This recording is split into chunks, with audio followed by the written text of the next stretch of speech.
Brett, come on, man. I know Aztec's #1 for online safety training, but we really should be out here practicing. I know, guys. I'll be right there. Just let me finish this course on gas detection. Wait. Do you smell that?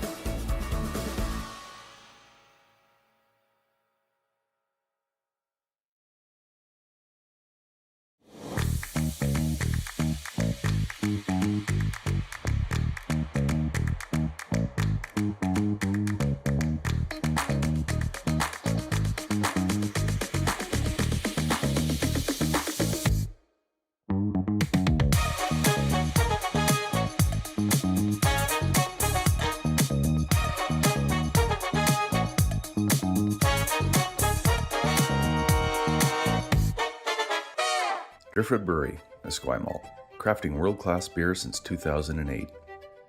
This is where beer is made. With care, intention, and respect for the process, every batch reflects the place we're from and the standards we hold ourselves to. And this is where it's enjoyed. Our tasting room, offering a rotating lineup of West Coast favorites and seasonal releases, right here in Esquimalt. Paired with Thai-inspired food from Dumpling Drop, we're open 7 days a week. Blandford Brewery, great beer, confidently made. Cheers.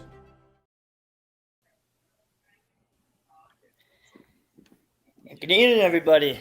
My name is Reese Gamache, and I'm alongside my co-host, Craig Coyne, and we're excited to bring you guys live to this second draw of the men's 2026 BC Curl BC Provincial Championship, hosted by Best Western Hotels and Resorts.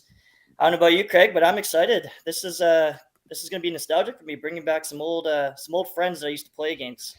How's the view down there, my friend? Pretty good. I'm perched right behind the sheet that we are talking about tonight. Looking forward to this matchup. We were talking just before this game, and these guys have only played each other once this season, you were telling me. That's it, yes. It was Blandford taking it 5-4 against Team Tanaka and the King Cashspiel. This is going to be a great game. Like I said, familiar with both these teams. It's definitely going to be who's going to have the draw weight tonight, because both these teams are great hitters. So if somebody does seem to fall behind, I would be worried for that other team, because the whole team here across are great hitters, and looking forward to a good match. I think there's going to be a lot of rocks in play, and here we go. Let's start off this game here. So Tanaka's going to have hammer the first end here, winning the draw to the button. And underway here is lead from Team Blandford, Matthew Fanton.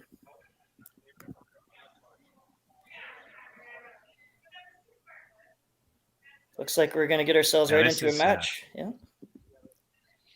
Yeah, Cody played earlier this morning against Team Thompson, but this is Blandford's first chance out on the ice. Oh, there other you than go. Practice. Well, that's perfect to know. Yes, I saw that Team Tanaka took an 8-2 win over their Team Thompson from Kamloops to advance themselves here to this game. Winner of this game, of course, moves on to the A semis, where they'll play the winner of Montgomery and always the youthful Wes Craig and his team from Victoria. And as I expected, fireworks to spark right away. I like this. This is good.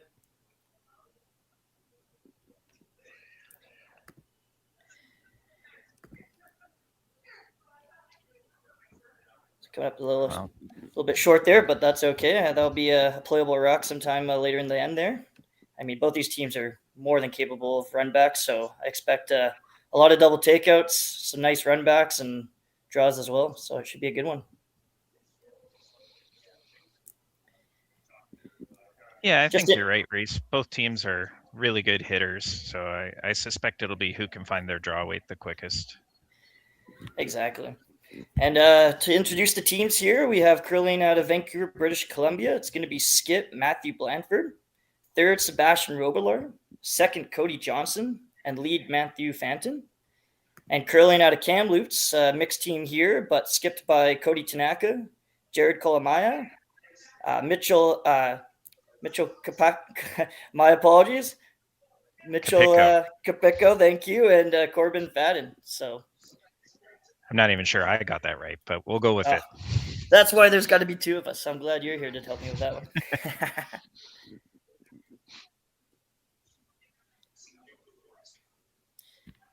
So as expected already, a nice little run back here. Nice board weight. Looks like just a little high side here, but might stick around. Oh. It's awesome to see Blandford back here in BC. I remember curling against him back in the day when he was curling with Chris Bear and company. I think that was like 2018, 2019, I think he was here. I think he originally curls out of Alberta, though. Alberta guy, of course. Cody Johnson from Northern Ontario. He had some great success there before moving over here, and he's had some good success here as well, too. Great sweeper. Good sweep. And already some good shots here from Blandford, putting in Tanaka into a little bit of trouble early. Looks like it's going to be bailout time here. Yeah, bail early. Might not get another chance. Well, that's it, right?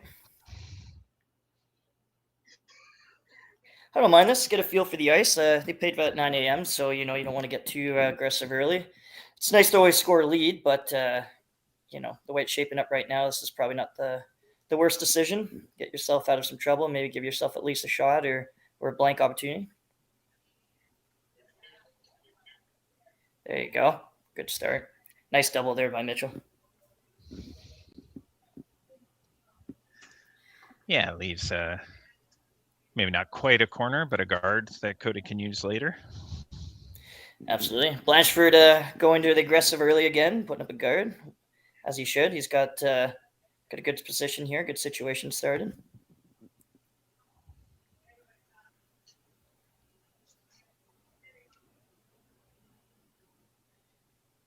It's like they're on this one pretty hard here. Must be no, off and on. It's always a good sign.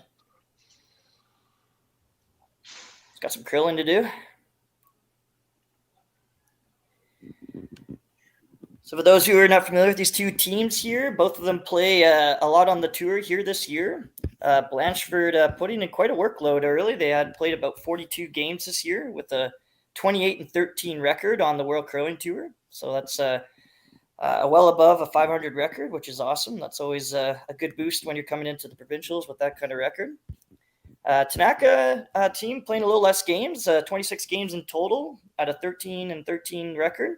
So a perfect 500. So both these teams are putting in wins, battling all season, which is great. Get themselves ready for the big event, which is what we're at right now. Oh, that's a great shot. Nice weight. Oh, beautiful weight. Yeah, Blandford played quite a few games in Alberta earlier in the season. Did Okotoks and a couple other events there. I know they were in Red Deer as well. I think, if I'm remembering correctly, Tanaka only did the Okotoks event, and everything else has been on the BC tour. Yeah, it sounds like they probably took it a little bit lighter season this year, it looks like. Get a feel for the new team, Yeah. It's good weight here. Nice little finish. Oh, great roll. Good shot. Two good shots back to back there. I'm loving the weight choices right now, Craig. Very good choices. Nice controllable board weight. Easy to manage, easy to sweep. Ice looks phenomenal. With that kind of broom, that looks like they're getting a pretty good girl here. So who's doing the ice this tournament? I didn't actually look into that. I'm not sure. I know Ken McCardle's part of the crew. I saw him roaming around, but I am not sure who's in charge of the ice. Probably Merklinger there. I imagine he's probably head spearing this whole event. Well, they got to get this by. Good sweep. See if we can get the roll over. Great shot. Oh, that's how you, that's how you turn the end around there, going from looking at one half buried to sitting one half buried. So not bad at all. Yeah, forcing the run. That's always good. This is Sev's wheelhouse here. He loves this kind of stuff.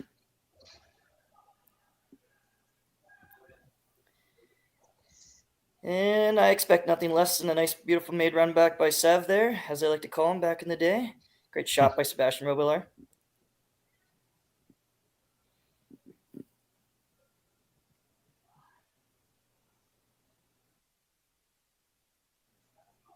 Oh, a little change of plan here.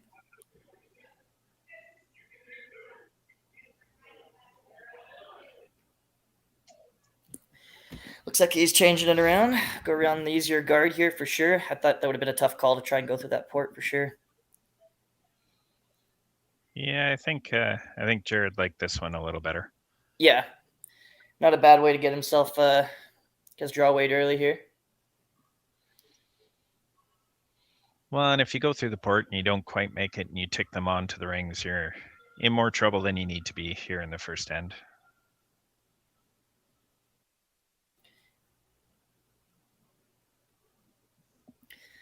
Sweeping hard to get this one in. Looks like just a little late there. So, generally that can happen too, going up through the middle. A lot of teams don't usually break that part of the ice down during practice. So you'll usually see a couple hits or something like that thrown down there. But, usually that's you'll generally see that every now and then. And as you can see, Jared there is kind of explaining, we probably didn't go that way. So I could see his arm motions early. Yeah. This spot here too. So this is probably what they would have thrown in practice. So I imagine Matt would be here pretty close here with the draw weight here.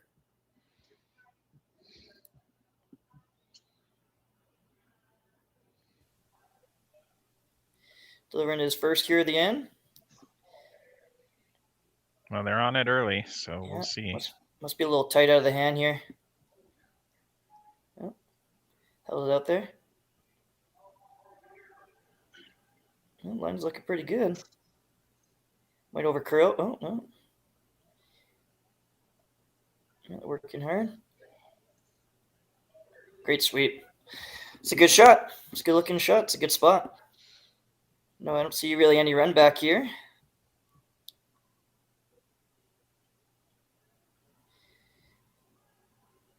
No, I think Cody's going to run the high one. Yeah.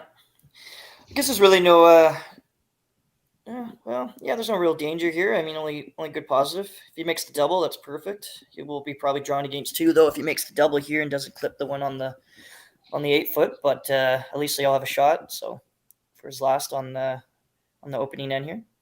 Yeah, I expect he'll be close on this one. I see. I noticed Jared's not holding the broom here, so they must trust him on the weight judgment here. Yeah, they've had Mitch in the house for Cody's shots the whole season.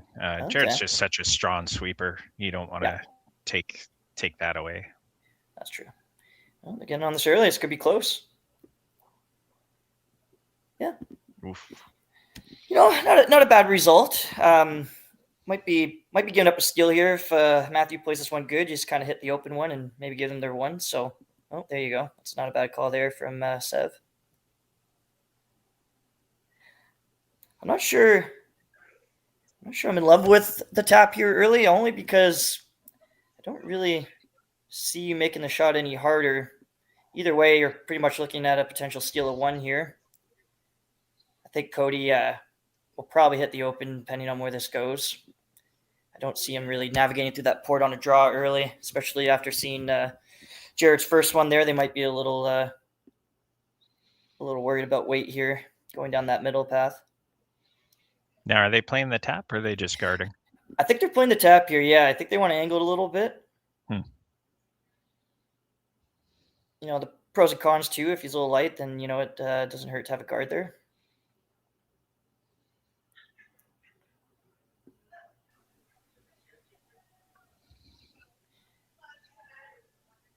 On this one early as well. Yeah, Cody's such a good sweeper. Always has been.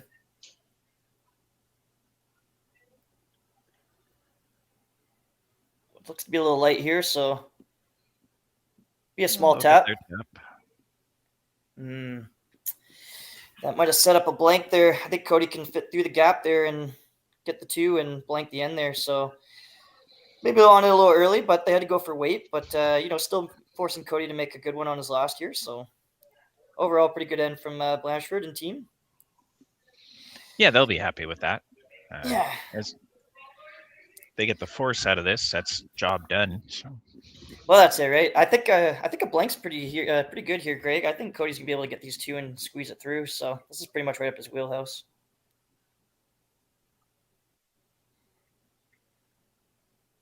Well, it looks like he's tight, so this might stick around here. Yep, that's okay. Should get their 1 here. Looks like they do. So after an end that wasn't shaping up to be in their favor, they managed to get away with a 1-point lead and take it into the second. Overall, great shots around. And yeah, right now Tanaka is going to take it into the second, leading 1-0 against Team Blandford. When we come back, Blandford will have hammer and in the second end.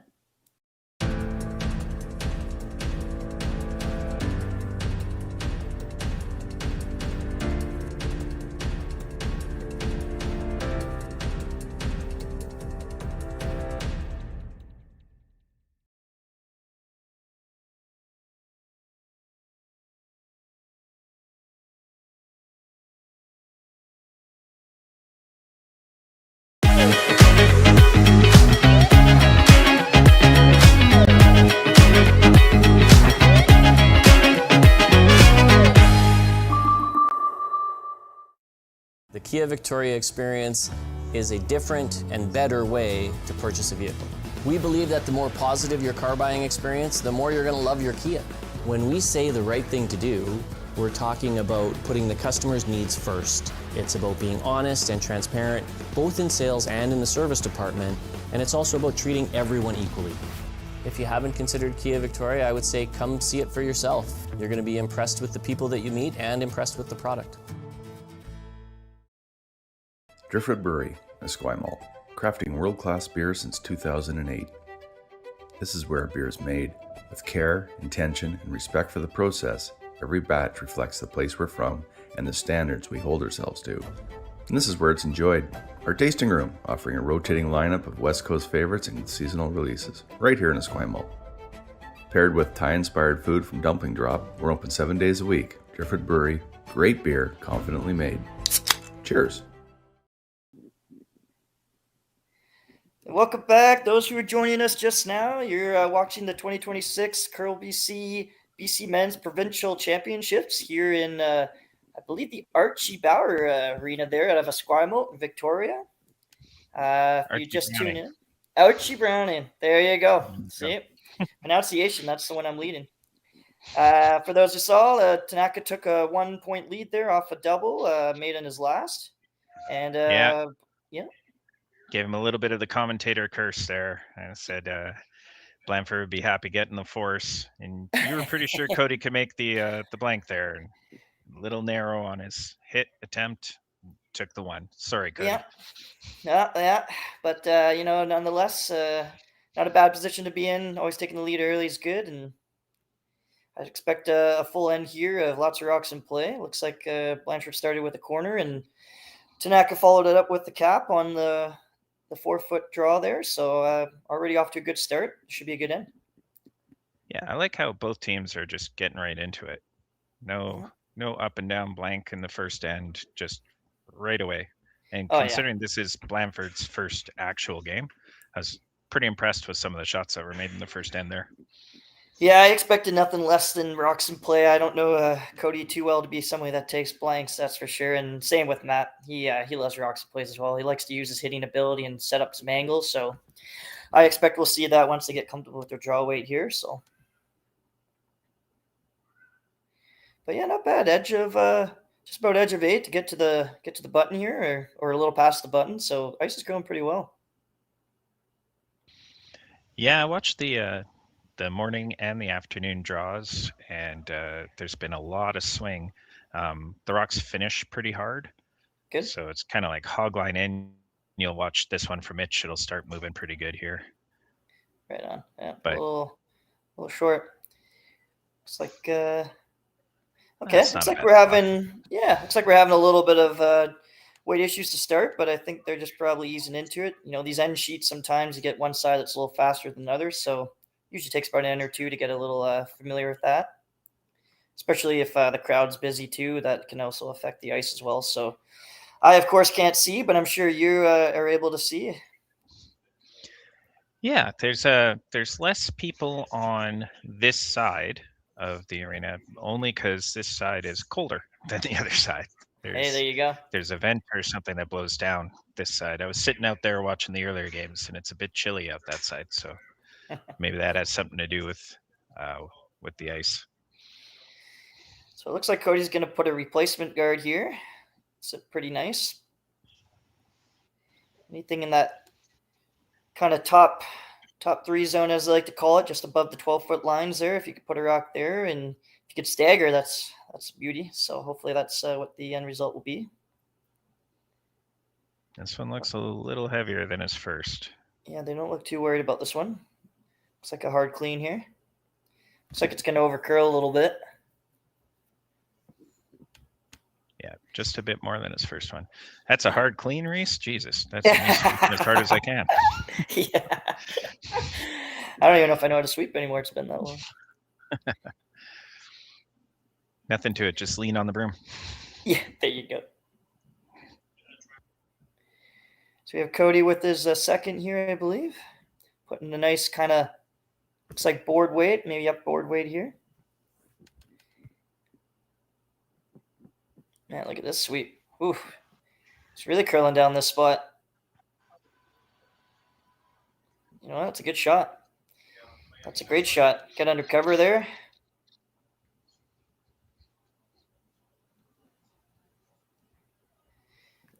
Yeah, like this. I think this is a good call. It's, you're still got lots of rocks in play here. Even if you chip off the guard. Was advocating for the peel. Oh, there you go. Yeah, I mean, definitely the way the ice has been curling so far, it seems to be tough to put up guards, so this is probably the play.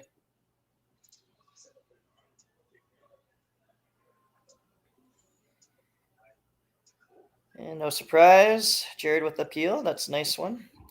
Can count on him making those 10 out of 10 times.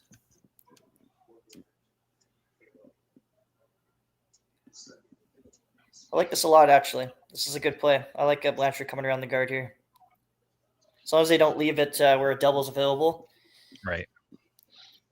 Yeah, I think that's what Matt was just indicating. Don't come too deep. Yep. Yeah, I mean, even just a biter on the 12-foot buried, that's about as good as it can get.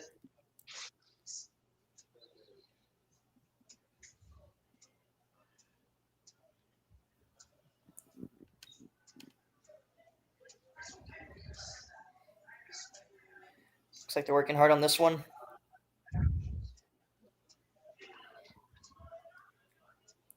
Oh, looks like they got it in there. Good sweep. Looks like this one's going to overbury a little bit, but you know what? That's a great spot. Beautiful spot. Poking out on the other side, a little teaser, but that's a good shot. I'd be hard pressed to see. Do you think that double there? You know, it's possible, but I don't see you keeping. I don't know. I don't see you keeping both reds here, but I don't think they're concerned about that. So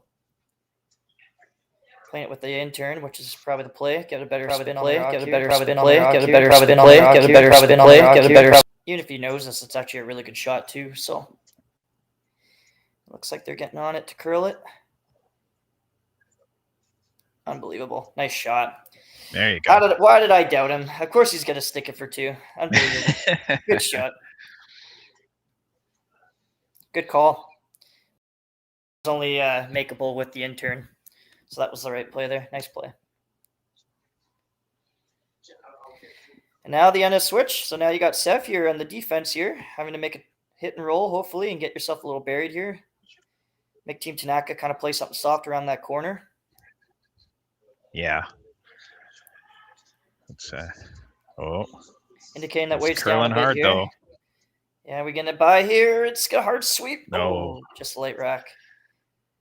So there were a ton of rocks like that in the last straw. They're just if you don't throw the exact right weight, boy, do they curl. Well, you know what? He snuck around and kept it in there. So, I mean, something that Cody's got to think about. Cody's just going to hit it, I think. Yeah. He knows that. Eli 3. That's not bad. As Cody makes his way down here for his first shot, we want to give a shout out to our presenting sponsors here, Best Western, Beller Direct, Driftwood Brewery, and Digital Direct, as well as AMJ Moving. Our platinum sponsors here are Kia Victoria and Peninsula Co-op. So thank you to those sponsors. Of course, as everybody knows, without them, events like this, the wonderful commentary that me and Craig are able to bring to you is not possible without that sponsorship from our sponsors. So, we really appreciate that. Here it is with Cody's first. Looks like he's just going to put a Put a rock right on the broom there. I don't know if you really need to stick, but I guess it doesn't hurt. It just makes the force more likely, right? Yep. I don't That's true. think it being so far back in the 12, it's going to come back to bite you. Although Yeah. I've been wrong about that many times. So. Oh, have I? How many times have I seen a draw for 3 and all you have to do is hit 8 foot and sail it to the hack? So overswept by me, of course. So that's my specialty. But we all got to be good at something, right? Yeah. But they got a good guard to play around here still. So you mean all hope is not lost for a deuce? If Matt can make a good one here and get it buried, I mean, it's could be in for a skips deuce here, which is every front end's dream. So let's see what Matt can put a good one on here.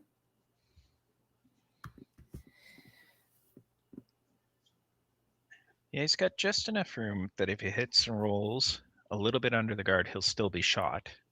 And then Cody's got a decision to make there.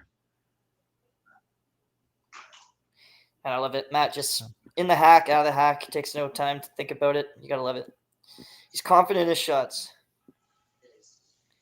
It looks like Cody's back on this one hard again here. Yeah, I think they got it.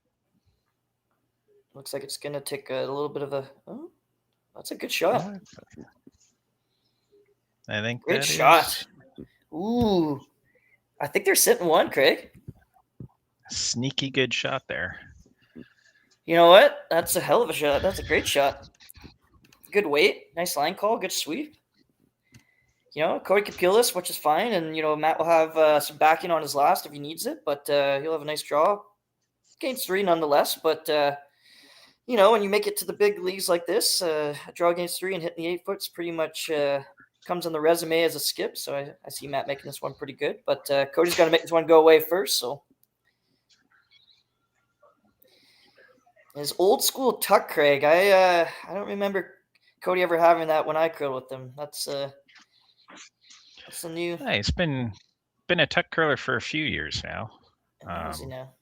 But yeah, he adopted it. I don't know. I think 3-4 years ago. There you go. Ooh, is there a jam? Nope. Oh wow, and he stuck that too. Good weight call. Yeah. Expecting him to throw the heater there.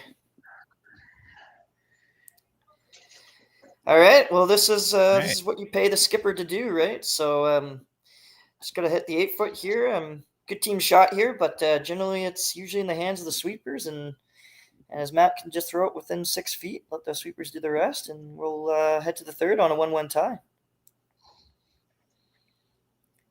Careful, Reese. We've already done the commentator's curse. You don't want to. Nah. So Matt's last here, drawn against 4, second end. No panic. Looks Sweepers like liking it. Yeah, sweepers liking it early.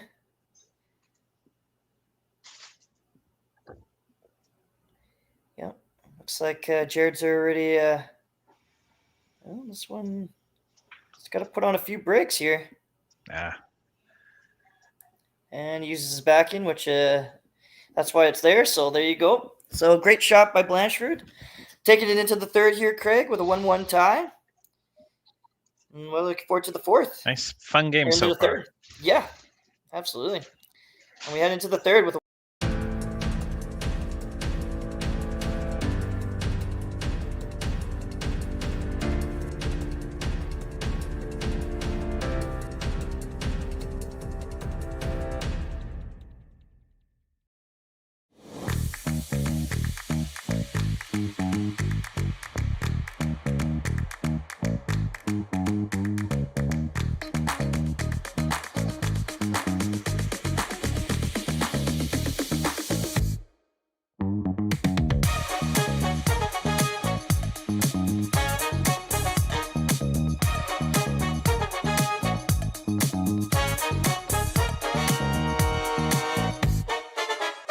Welcome to therockshop.net, the official store for the Grand Slam of curling. Whether you're looking for the best hats, stylish clothing, fun toys, or unique accessories, the Rock Shop has it all. Shop online anytime at therockshop.net for exclusive Grand Slam of curling gear, or come see us in person at your next event. Therockshop.net, where fans find their favorite curling gear. Aztec Safety is #1 for online safety training. Aztec Safety is the proud sponsor of the Aztec Safety Challenge, the #1 event on the World Curling Tour. And Aztec Safety has been a proud sponsor of Team Jacobs on our quest to represent Canada at the Olympic Games.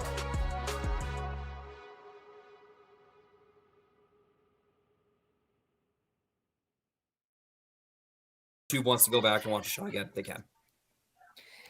Welcome back, those for watching here. We're in the third end and already on to the lead second rock. Nice little hit and roll to start the end. For those tuning in, we'll give you guys a little live update on the other games going around their sheets here. In our featured game here, Blandford for Tanaka, it's 1v1, 1-1. In the women's game there, Brown taking on Harris. Harris with a 1-0 lead right now. Over to the next sheet, we have on the women's side as well, Powell and Halfley. Halfley taking a 1-0 lead right now in that game. And the other women's side, we also have Reese Hansen taking on Wilson. Wilson with a 2-0 lead in that game. And on our other featured men's game, we have Montgomery taking on Craig, with Montgomery taking a 1-0 lead to begin. So Reese, I don't know if your screen is, if your ladies' games are inverted, but it is the opposite of all of those scores. Oh, okay. Reese Hansen is up 3-0. Oh. Powell is winning 1-0 over Halfley, and everybody's standing in front of the scoreboard for me. So it looks like Brown is up 1-0 over Harris. Oh man, so I guess my live update on Curl BC might be a little out. I'll have to look into that one. My apologies. Thank you for helping me out there. Thanks for the cover, Craig. Look at us making a yin and yang team already. There you go. It's like we've done this before. So what do you think, Craig? Tied 1-1, third end. Are you looking for a deuce here, or are you thinking we try and blank if we can and take Cameron to 4? What are you thinking? I think from watching Cody this year, I think he's always looking for the deuce. He's never been afraid of rocks in play, and I think if there's any chance he can score multiples, he's always looking for it. Blanks, from what I've seen from this team this year, I've watched them in Vernon and Abbotsford and a couple other BC Tour events. Blanks are kind of the last resort when things have gone not quite their way. Yep, I could see that. And, Blanchard is no stranger to putting up points. He averaged almost 8 points a game this year. That's crazy. Yeah. They play a very aggressive style. There's lots of stuff in play, lots of angles and runs and entertaining curling for sure. And actually, Tanaka not far behind too, putting up almost averaging 8 points a game as well. So both these teams are no stranger to putting up points. So, I mean, it's funny we're here in a 1-1 game, but I could see things escalating here towards the end of towards the latter end of the game here. It's just going to take a couple half shots, and before you know it, somebody's scoring 3 or 4. I agree. Well, looks like we got ourselves a first half shot right here. Tanaka's still not looking bad here. Driver's seat. Oh, looks like Blanchard is going to he's going to go on the defense here and maybe get a roll for a double corner. That'd be a 2-for-1 right there.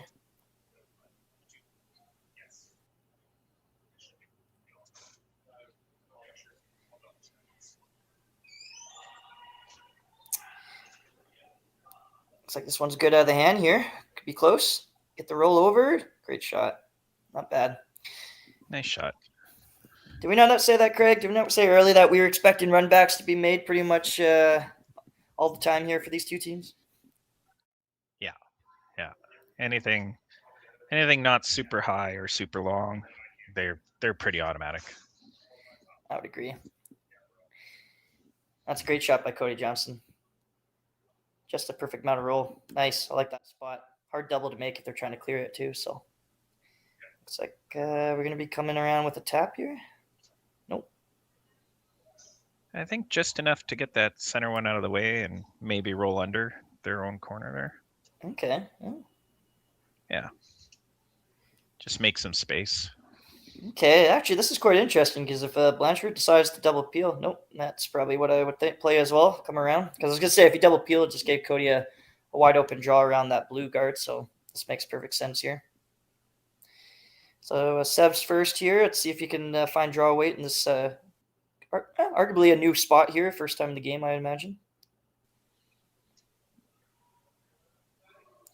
Sweepers like it early, which is always a good sign. What do you think the ice is running here so far, Craig? Did you get a chance to run a clock there? We're running at like 14.5 from hog to hog, give or take, or? It's a little faster than that. Oh wow! It's, from talking to some of the players, it's running just a bit quicker than 14.5. I guess that's case in point right here. Looks like Seb still manages to hang on. Advantage Tanaka here. Don't know if I'm in love with splitting the guards here. I kind of like coming around, to be honest with you. Okay, yeah. I mean, either one is good.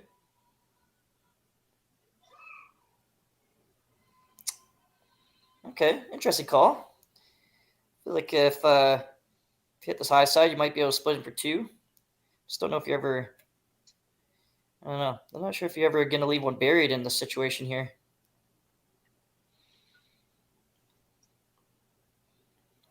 But nonetheless, we'll see how the center turns out here. Yeah, it's an interesting call. I'm curious to see how it turns out for them. Yeah, I would have loved to just come around, play the same shot that Seth played.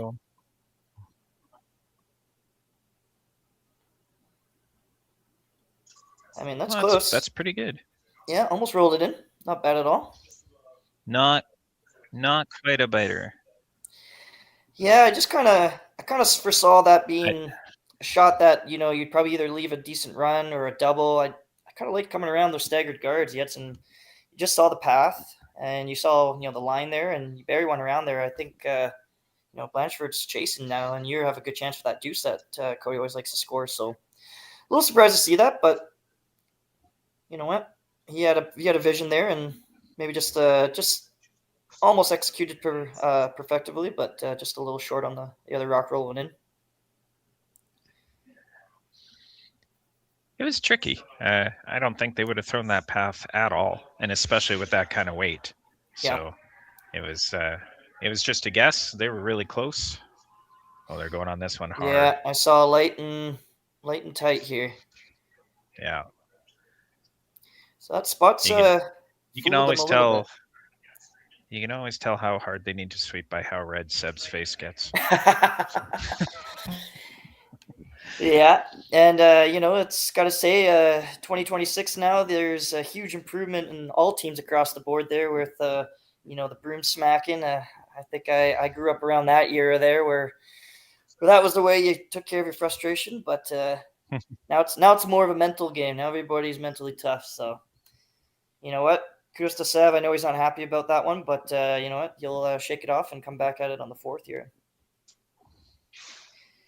Now advantage Tanaka. So you know what?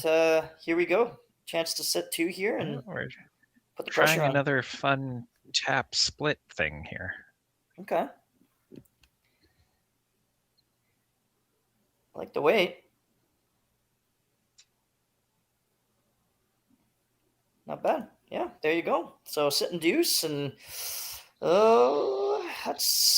a flat double, but that's Blatchford's capability. Did they move that guy? Yeah, it looks like the guard's still not quite a biter. Yeah, I think it's still not quite. Shy. They were hoping to get that one in too. So and kudos to our camera guy for that work there. Yeah, thanks, Rory. So this is Blanchard's wheelhouse here. He can throw the weight to make this for sure. It's no gimme. It's definitely a flat one, but about maybe just a little more than half a rock here, and you should see both of them fly. Oh, it just comes out like an arrow. A little tight here again. On it immediately, yeah. Oh, yeah. Too bad. Well, good attempt though. Just slid a bit tight. I'm right behind the sheet, so yeah, you could see it when he came out. But Definitely enough weight to get it done, though. That's for sure. So Yep. just a little inside, but you know what? So what is Cody doing here? Is he electing? Okay, electing to hit. Okay. So I think Cody's still maybe still searching for his draw game early here and feels comfortable with the hits. There's nothing wrong with it, but I guess it puts Blandford in a tricky spot because he's got to either decide to ignore that, and maybe come around, or go for a hit and leave Cody a potential for 2. So I guess hitting here is not bad. Yeah. Tough for Blandford to find a spot where Cody can't run something. Very true. If he does come around, right? So very true. I like this call. I think. Yeah, it's gonna work out. Okay, you got to remind me. There's a tick rule in effect here. Yeah, in this game. The center line tick. Yeah. 5 rock, free guard, and the center line tick are all in effect. Perfect. 2 timeouts. Yes, I believe so. There you go. So as we predicted here, it's kind of, risk and reward time. here. Yeah, decision time.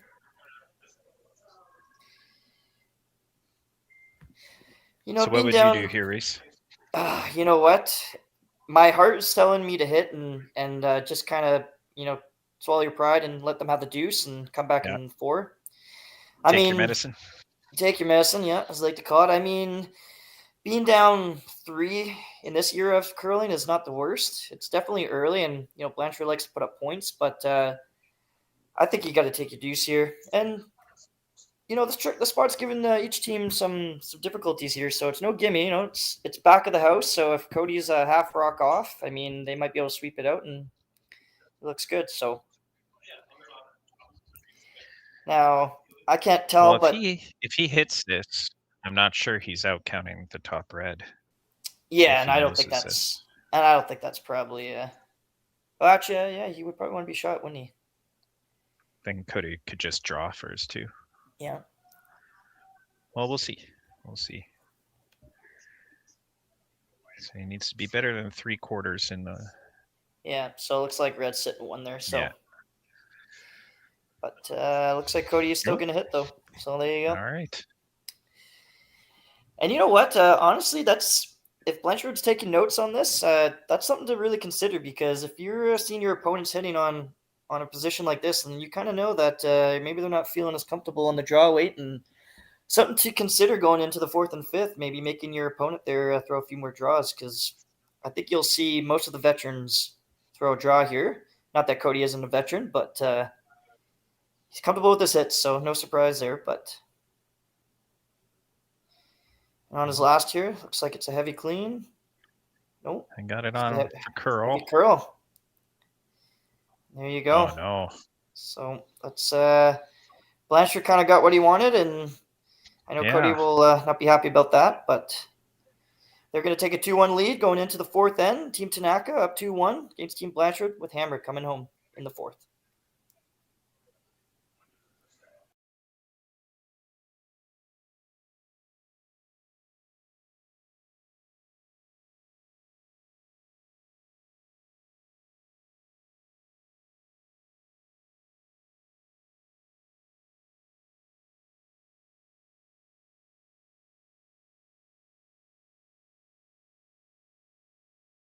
Driftwood Brewery, Esquimalt, crafting world-class beer since 2008. This is where beer is made. With care, intention, and respect for the process, every batch reflects the place we're from and the standards we hold ourselves to. And this is where it's enjoyed. Our tasting room, offering a rotating lineup of West Coast favorites and seasonal releases, right here in Esquimalt. Paired with Thai-inspired food from Dumpling Drop, we're open 7 days a week. Driftwood Brewery, great beer, confidently made. Cheers.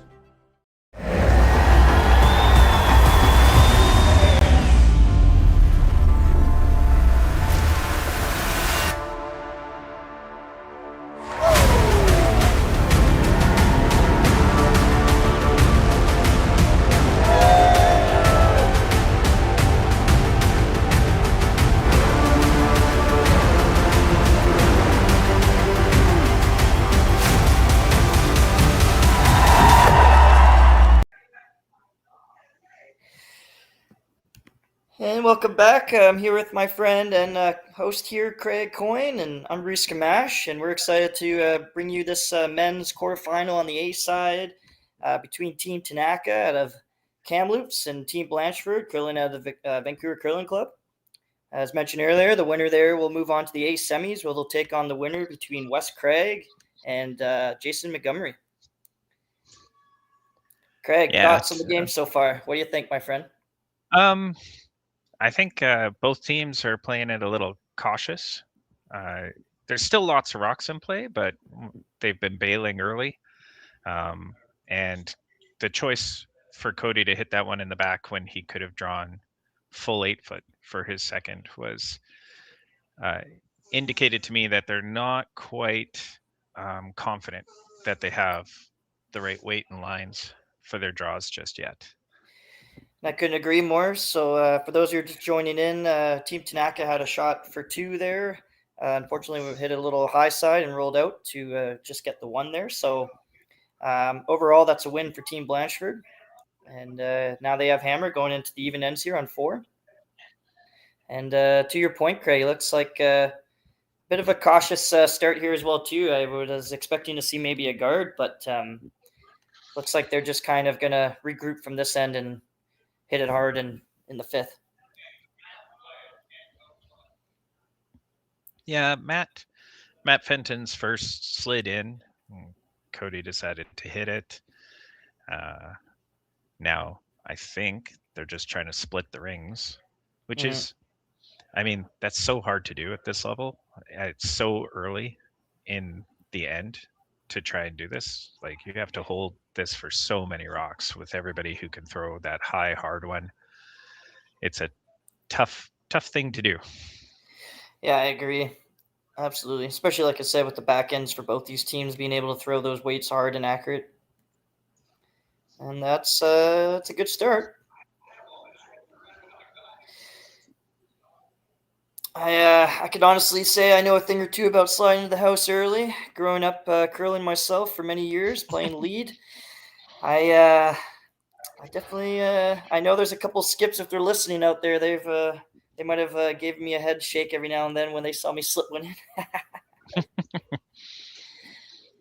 But I always made up for it on the jokes, just like you, Craig. So there we go. There we go. I always tell them we can't score 8 if we don't get the first 2 in. So right.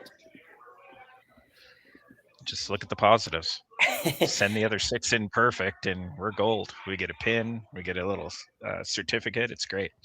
Well, there you go. Craig, did you score an 8-ender in your career? I did. Ooh. And I was playing lead. Hey, you and me both, buddy. Actually, we scored an 8-ender against our coach at the time. It was hilarious. Nice. Dales are beating off if you're listening. Sorry, my friend. That's going to sting. I know Daryl. He's not going to like being reminded of that one. Well, speaking about coaches, I know on Blandford's side, they have themselves a great coach in Daryl, my apologies. Dara Blandford. Previously as Dara Provincial, I think she won a women's side. I'm going to say 2006. Don't fact check me, but I feel like it was around that year that she took one home there on the women's side to go to her first Scotties. Yeah, I'm gonna choose to believe you. I know she's won one. I just don't know when it was. Yeah, she had a great curling career, and I think she did a lot of coaching outside the province as well too. And great resume. So not a bad person to have behind the bench there for you, especially in a scenario where you may not be happy with the start of your game. But that's the thing about veteran teams like both these teams here. Everybody kind of finds a way to just get out of that little bit of a, we won't call it a slump, but maybe early going slump, let's say. And there will be we'll definitely see some shots now being made. Nice shot from Jared there. Yeah, that was absolutely. A good one. Team Tanaka also brought a coach to the event. They've got Josh Mickey. Bringing in the youth, huh? Holy moly. Josh Mickey, there you go. Yeah, there you go. A legacy family, very nice. Josh and, of course, his dad and of course, his grandpa. Holy cow. There's a lot of good curling experience in that family right there. those who may or may not know, Josh Mickey's father, Brian Mickey, he's 2000 Brier and world champion, alongside a couple of curlers that I guess Macaulay's daughters don't curl anymore, but a couple of daughters from each of the teams there played curling growing up, and it was awesome. Yeah. But, Well, I mean, Brent Pierce from that team is still curling. yes, he is. Yeah, I think he's out of Saskatchewan now, I believe. Yeah. I had the honor to curl with him a couple years ago, and I tell you, it's irreplaceable to get knowledge and experience from guys like that. It's awesome. So we'll take it back to the action here, and as you can see here, Tanaka and Blandford. Blandford's setting himself pretty up okay here for a blank. I mean, yeah, Tanaka's sitting 2 here, but I don't see anything too scary. I think nice little hit and roll, or even if they want to go for the double right away, I think they can get themselves out of the send, no problem. Yeah, I don't think Tanaka minds if they blank this one. I don't think so either. Yeah.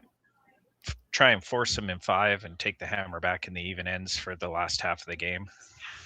Exactly here. That would be pretty good for Cody. Well, looks like they just elected to go for the hit and roll here. I think they're going to roll too far. Yeah. Oh, there you go. Yeah, actually, that's actually a tricky spot. I don't mind that, actually. If Cody doesn't make a perfect roll here, you got some options. You could possibly freeze to one of them, or...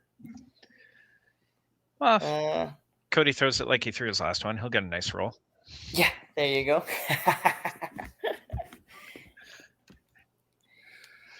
Yeah, so Sev might be just struggling a little bit on that board weight kind of weight, but still not a bad shot here.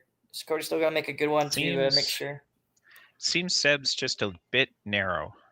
All his misses have been just a touch on the inside, so they either got to give him a little more broom or he's not quite sliding to the broom, but they're an experienced team. They'll figure it out. Absolutely.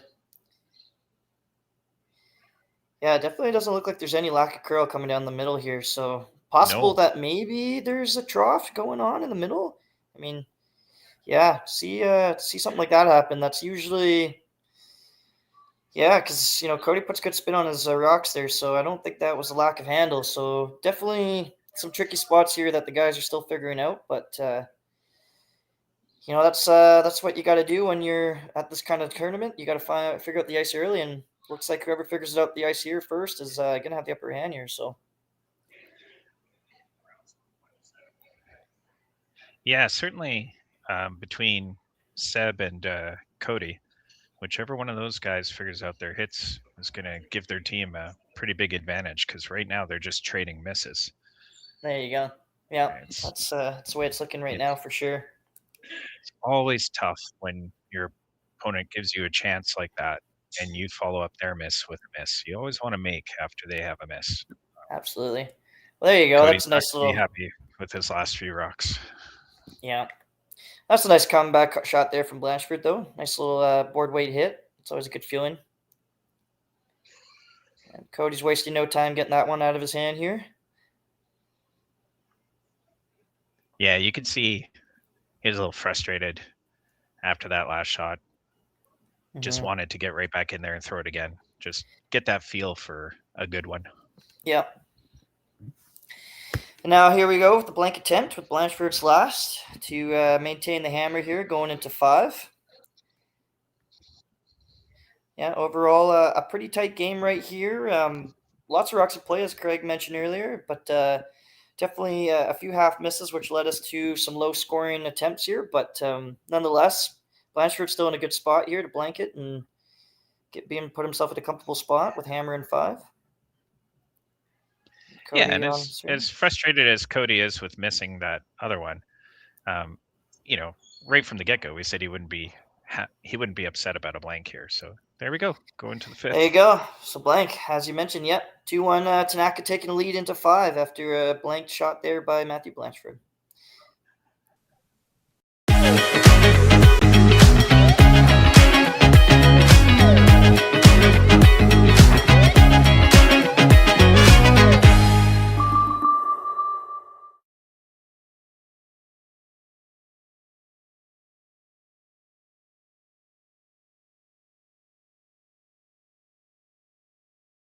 When I was younger, I thought purpose had to be big, like changing the world.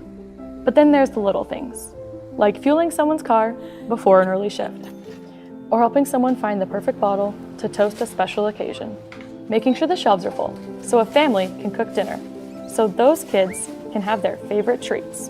Like giving back, like making everyone's day just a bit better. Maybe that's exactly our purpose. Developed over a decade in collaboration with the finest ice makers this side of the Atlantic, the Pebblehead PB5 is nothing short of a triumph of sophistication and craftsmanship. Weighing less than half its lumbering copper predecessors, yet boasting tenfold their durability, the PB5 delivers perfect, consistent ice, time after time. The PB5 by Pebbleheads.com, the apex of ice-making ingenuity for the roaring game. Hey everybody, welcome back to the Fifth End. My name's Craig. I'm here with Reese, and we are calling the Cody Tanaka and Matthew Blandford game here. It's been pretty cautious to start. Everybody's showing a lot of respect to their opponent. They're putting rocks in play, but as soon as any sign of danger, they're getting themselves out of trouble. So it's going to be the first team to make one big mistake or one amazing shot. So we're looking forward to it. It's a little cat and mouse right now. And Blandford's holding hammer here in the fifth. These are 10-end games, so we're just about halfway through. Yeah, nicely said, Craig. I couldn't agree more. Yep, we're still trying to figure out the ice here, it seems, but you know what? Overall, not a bad shot.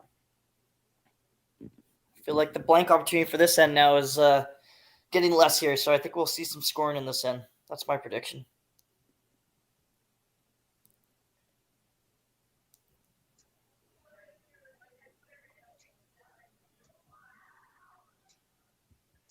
Oh, looks like... You there, Reese? Okay. Yeah. Yeah, it just went quiet for a minute there. Oh, there you go. Looks like a nice shot there by Fanton. Start the end off. Whew, these rocks are curling, eh? You weren't kidding when you said they finish hard. Yeah, there's tons of finish hogline in, which is really nice. But it can mean something like that happens where he's just a bit deeper than he wanted to be.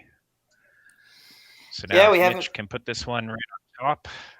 That could prove a bit of trouble for Matt. So Mitch with his first year. So what's your opinion on the curl here? On the broom curling? Do you think it's effective here now with this new curling brooms? Not new curling brooms, but I should say the new techniques that they have these days. Looks like they're not going to need it for this one, but there's that curl I was just talking about. Mm-hmm. Wow, even with that weight, it still got to almost nose there. That's pretty impressive. So yeah, this ice is finishing hard. So I think there you go. So I think Blanchard's starting to notice that now. So this is shaping up to be. If Blanchard could put a good one here, top four, this is shaping up to be pretty dangerous here for Team Tanaka. Mm-hmm.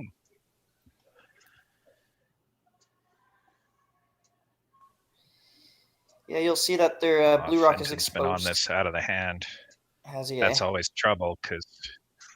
Yeah. This might not be bad though. Can't Might push stop it over. the curl. Might push it over. Yeah. No, not enough. Yeah. Have you, Craig? Have you had a chance to see some of that Team USA sweeping where they have that one guy that jumps to put pressure on the broom? Bunny hop. The bunny hop, yeah. They're not the only ones who do it. They're just the ones we know best because he fell down and everybody saw the highlights. But okay, have you seen some bunny hops here in the weekend yet? No, I haven't seen anybody try that one yet. Yeah, I'm not gonna lie. Supposedly, Go ahead, Reese. Oh, I was just gonna say I grew up still in the old school era with a lot of the veteran curlers, and I know if I ever attempted to do that, I probably wouldn't be on the next tournament. I'm not coordinated enough to do stuff like that. You're lucky I can move with the rock. You and me both, buddy. That's a good jumping shot up there. and down. No, not for me. Yeah. That's a really nice shot. Yeah, that's a great start. Actually, you know what? If they can hit high side on that red here, you might even. Does it jam though? Like I'm thinking high side on that double guard, you might be able to get at least 3 going, but I don't know if it's going to jam on the back. Well, I guess we'll find out here.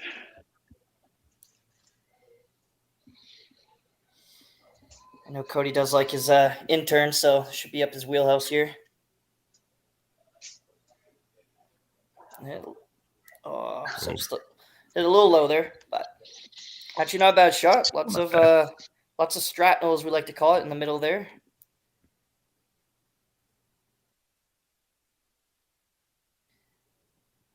But yeah, I get a kick. It's so funny, like you said. I remember back in the day when it was easy to sweep with your on your slider. Now I don't even know if I could do that. I need like 3 grippers these days. Oh yeah, I would never ever sweep on my slider. never mind the bunny hop. I'd be hitting the deck constantly if I tried sweeping on my slider. But it's nice to have a front end like this, young and both close sweepers. That's always an advantage usually for your pressure. I know that used to be a lot of open sweepers, but you find a lot of teams now trying to make a front end that has that closed pair. So it looks like we're still navigating here that center there, but not a bad shot. It's going to be a tough one here for Seb to kind of get in there.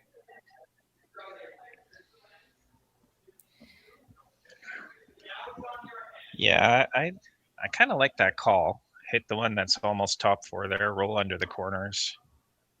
Maybe Absolutely. Give yourself something with hammer later on. I feel like Seb needs a shot here. He's missed a few. I agree. He's I getting think frustrated. It'd be nice for him to go and start feeling better about it. I agree. I think he's going to make this one. You know, and even too, actually, he might even get lucky if they do still go with that shot. They might even clip the back there to sit too. He's got to hit it pretty thick, though. It's probably, judging from my angle here, maybe close to 3/3 or 3/4. Sorry, 2/3, I should say. So electing to go for the hit and roll, which I agree. I think that's the play here. If you could ever make that roll, then things flip around. So as Sev settles in here for his first here in the 5th end, looking for a hit and roll.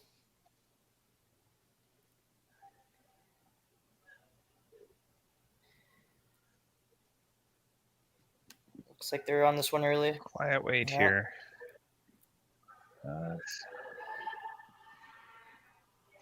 And they're going to get a by. Hard sweep. Oh, and they might get the double here. They're not going to get the roll, though. But not bad. That's actually, that top blue rock is in a dangerous spot. It came really close to that guard. So, yeah, that's why you got the young sweepers out there.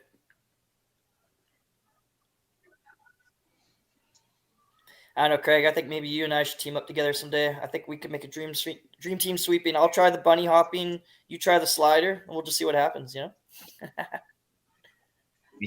a lot of burnt rocks. That's what's going to happen. That's the easiest way to get the game over quicker, right?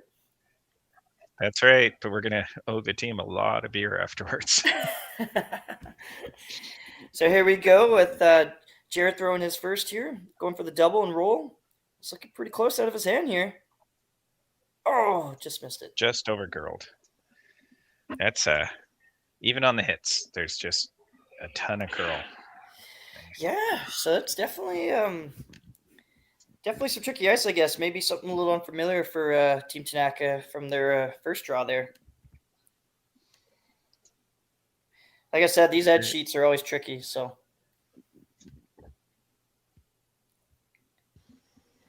Yeah, when they played earlier, they were on the opposite end. So we're on A here, so they were on sheet E earlier, which is the other end sheet.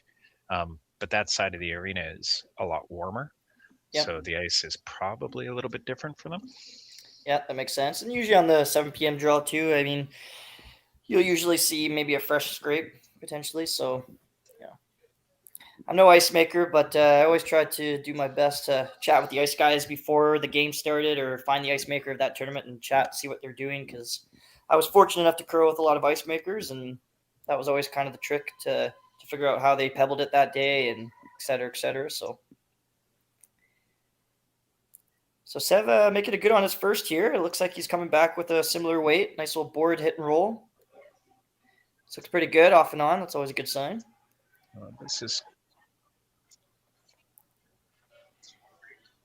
That's a heck of a shot. Had to be close. Beautiful. So there you go. Back-to-back shots made by Sev. He's going to feel good about that one going into the break here. So it was only a matter of time before he found his weight there. So great shot. And yeah, decision time here for Team Tanaka.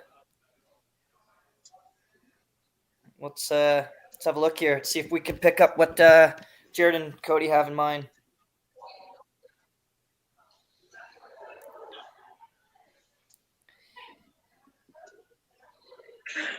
I have to almost agree with Mitch there. I don't think you have to necessarily resort to the hit here. I mean, you kind of set Blandford up for a three ball potentially, because if you hit and roll below, Blandford comes around with a draw top four. I mean, I don't know what Tanaka does.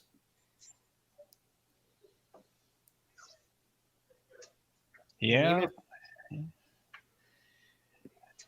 I guess he draws round two knowing he's got backing.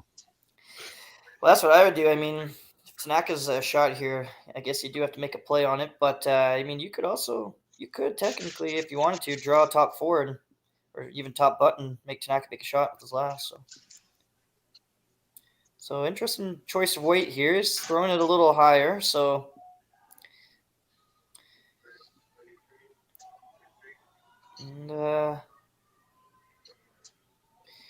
yeah, so not a bad result. Gets it buried, that's for sure. Long guard nonetheless, but I think it does the job. Forces Blandford to make a play on it, and then you'll have something in return, and hopefully you get a force out of it, which is what you wanted. That's why you were okay with the blank in 4. Yep, absolutely. Blandford makes a pretty good hit and roll here. I think those guards are high enough, or he might be able to. He might even be able to come across the face on this one and bear it a little bit. And then, and then now you're in that draw, and a draw that Team Tanaka hasn't particularly been comfortable with. So if they make a good hit and roll here, this could have quickly creeped up on them in a 3-ball situation. So Blandford can make a good one here with his first. I'll be quite interested to see how what Tanaka does on his last.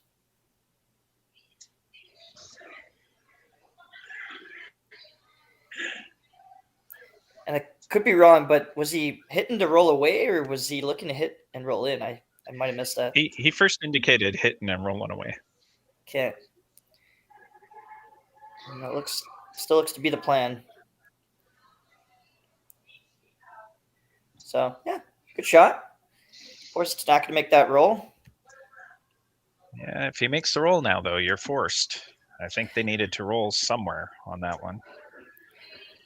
I think if he overrolls, I think you're right. I think if he only gets under the guard, I don't know. I got a feeling that with the way the ice is curling, I think Blandford might be able to play a kind of a back 4 weight and tap it for 2.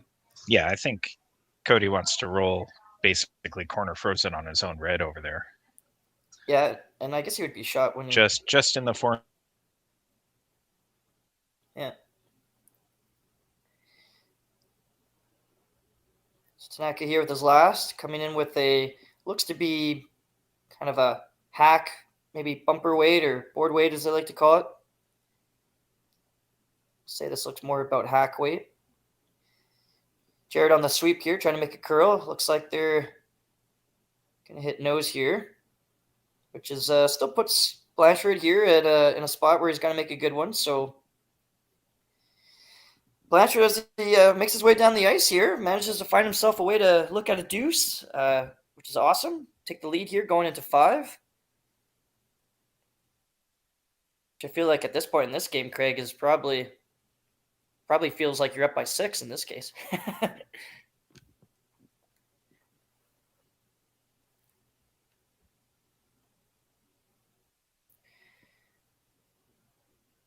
So as Matt settles in, looks like there's some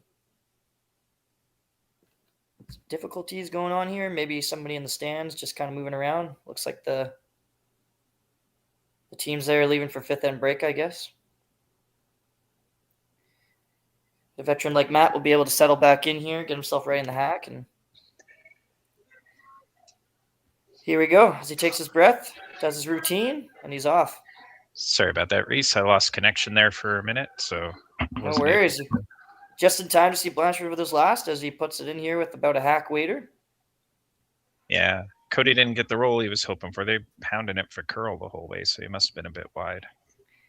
This looks to be pretty similar, but I think he's got it here. So great shot by Blandford here to take a lead going into 5 into the break. So as it stands here, Blandford will go into the break here with a 3-2 lead against Team Tanaka. Teams will get that 5-end break, and we'll be back with more curling here shortly after the break.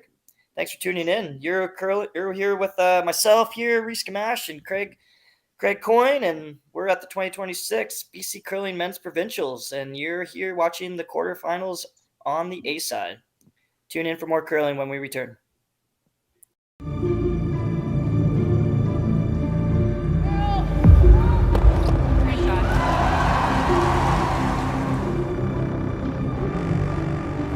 Yes. Curl in. Whoa. Oh boy. John. Wait,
Driftwood Brewery, Esquimalt, crafting world-class beer since 2008.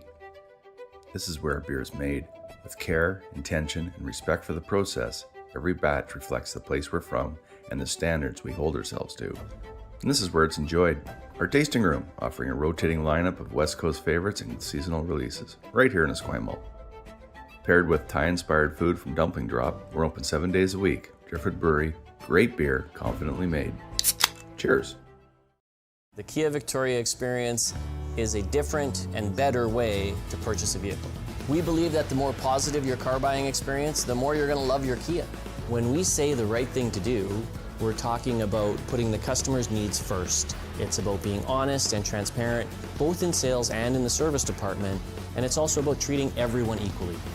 If you haven't considered Kia Victoria, I would say come see it for yourself. You're going to be impressed with the people that you meet and impressed with the product. If I was a good writer, I would consider it, but I'm pretty bad at that stuff. So. Oh, we're back on here for about 30 seconds. We're just getting ready for the second half of the game. We have a 2-1, or sorry, no, it's 3-2 for Blandford. They just scored 2 in the 5th end. We'll be coming back with the 6th end, and Tanaka will have the hammer.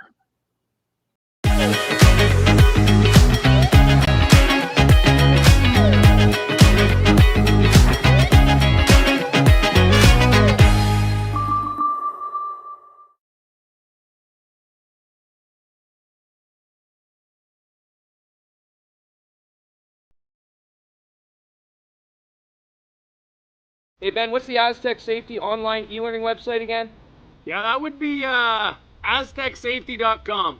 Fire extinguisher and firefighting, we'll send that one to Paul. Ah, now here's a course I should probably take. Conflict resolution. Power line safety. Yeah, I thought it might help me with my line calls.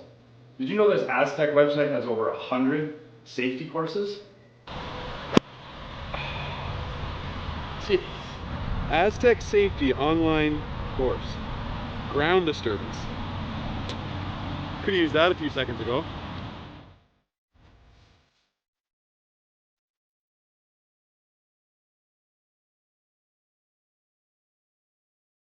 When I was younger, I thought purpose had to be big, like changing the world. But then there's the little things, like fueling someone's car before an early shift, or helping someone find the perfect bottle to toast a special occasion, making sure the shelves are full so a family can cook dinner, so those kids can have their favorite treats, like giving back, like making everyone's day just a bit better. Maybe that's exactly our purpose.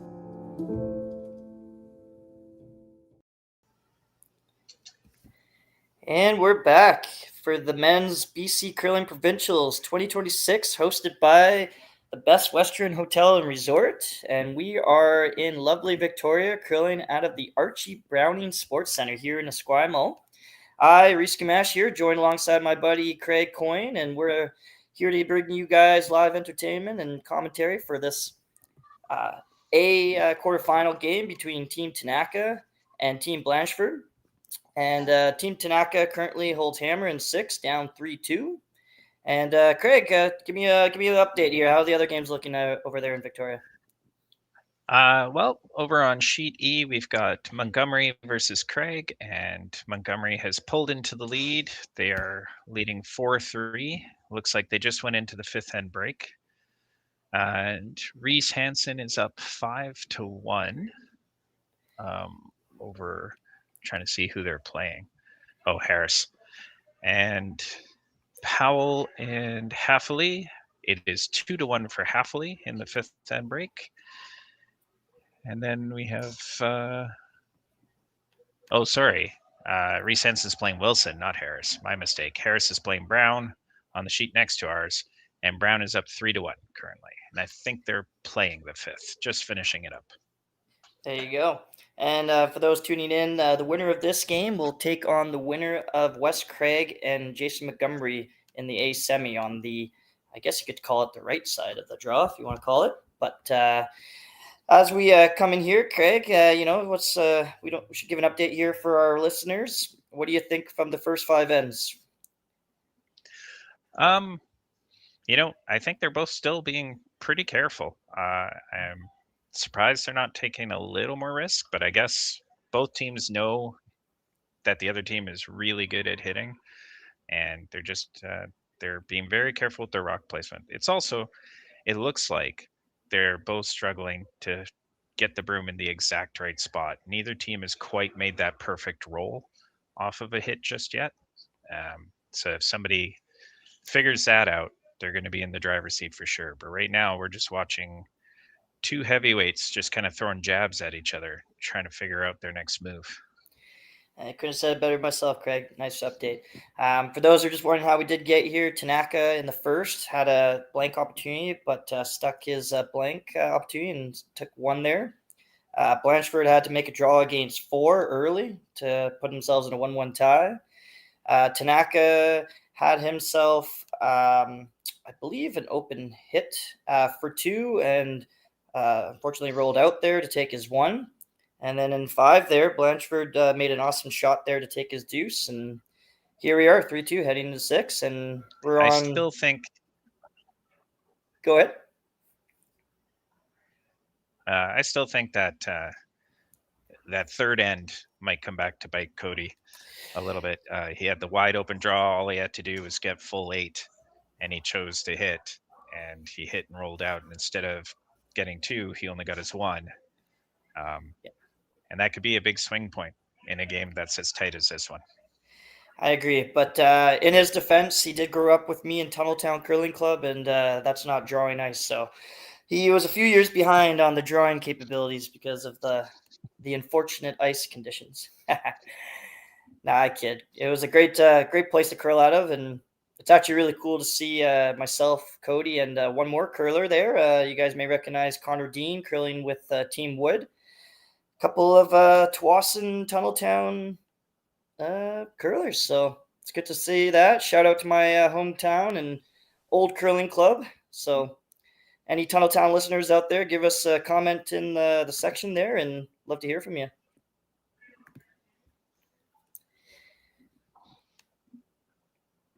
I guess do we have the chat going on here? I guess there's no comments going in. I thought there might have been maybe a chat or two, but it looks to be quiet early. So yeah, I'm not sure.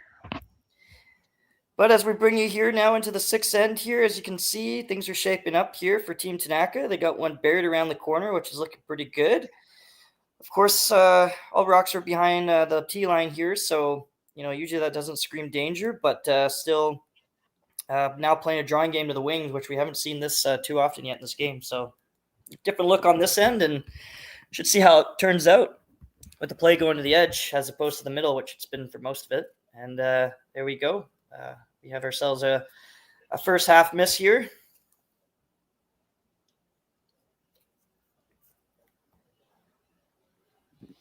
And now it's now Cody has an opportunity here to spread the rings and sit two, and with only 5 rocks to come, might have himself a fairly conservative deuce here if he can continue to put the rocks in good places here.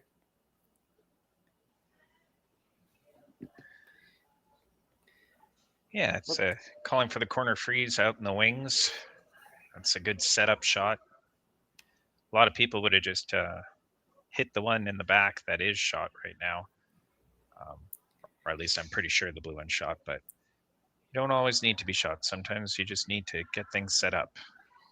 Absolutely, yeah. No, definitely need to get this on the corner, though. It's a good shot. Like that's a good shot. Yeah, great shot there. I don't think Mitch has thrown too many draws, so he's probably feeling good about that one. And honestly, that's a pretty good spot. I mean, corner freeze, of course, would have been the ultimate shot, but he put himself in a good angle there, and it's going to be pretty tough to remove both those reds early at least. So Blandford's going to probably have at least 2 shots here to kind of climb themselves out of it. They're going to have to make some good ones here, or Tanaka will look pretty confidently looking at a pretty good opportunity to get a deuce here. So well, Seb's coming down to have a chat about it. Take a look, see what they can do with that rock. So I think he's looking at the double across house here. Yeah. Well, Seb can certainly throw it hard enough to make it. Oh, yeah. This is kind of his moments here. He does like these big gut shots in late in ends. I know he absolutely torched us on a run back triple years ago. I still remember it. I still have nightmares about it. So this won't be any surprise if he's close on this one. Electing to go, I believe, with the intern to get that extra spin to help you push out that further rock away. And here he's off. Sev with his first, playing the crosshouse double with the always popular knee slide there. It looks to be close here. Oh. Just a little low, but great attempt and great shot. The bonus is he got rid of that wide blue, so they can't freeze to it. Oh, we're getting a replay here. Absolutely. And the funny thing is, I think he could have threw in about half that weight and still probably made the double. Man, can he make those rocks fly? Holy cow. Yeah. He had to play Just that a hair. too. Just a hair. You know what? I mean, that's kind of been the game for him so far, though. It's just been a hair off. Well, there you go. Talking about hitting the back rock. So I guess Tanaka decided to go with that. And interesting call. I really am surprised to see that. I'm not going to lie, Craig. This is kind of a good opportunity for your team to really get in on the draw game here. So I'm surprised to see the hit there. But yeah, where would you put the draw? I'd go wide side on the blue. I mean, yeah, you got to sit 2, but make Sev try and make a double again if you can, and if he does, then I guess you could clean yourself out with a double right back.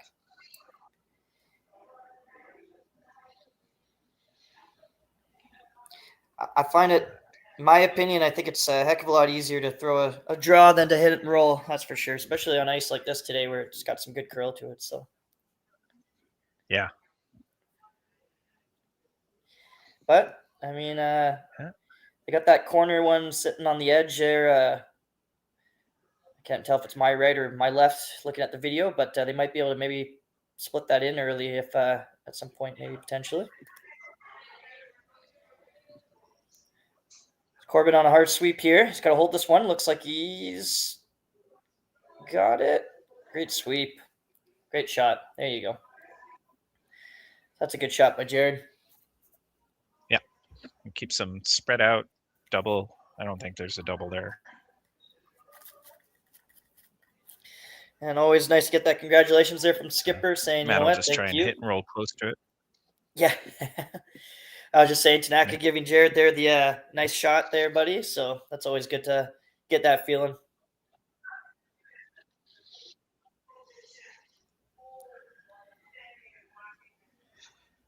My skips say that to me, but they're being sarcastic. So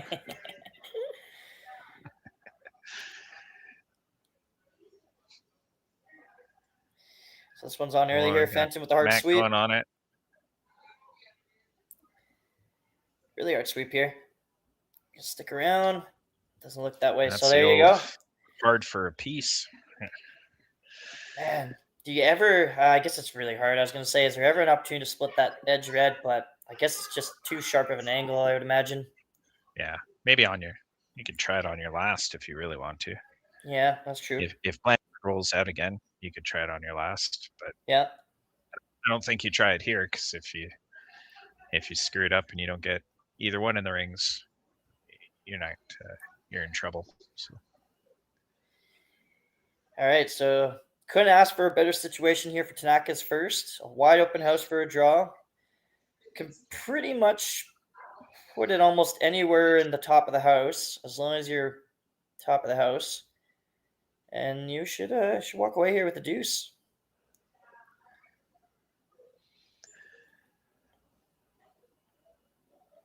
That's might not be Cody's first draw of the game, but it's his first draw in quite a while. So yeah, definitely. I don't think too many of these skips have thrown any draws this game, to be honest with you.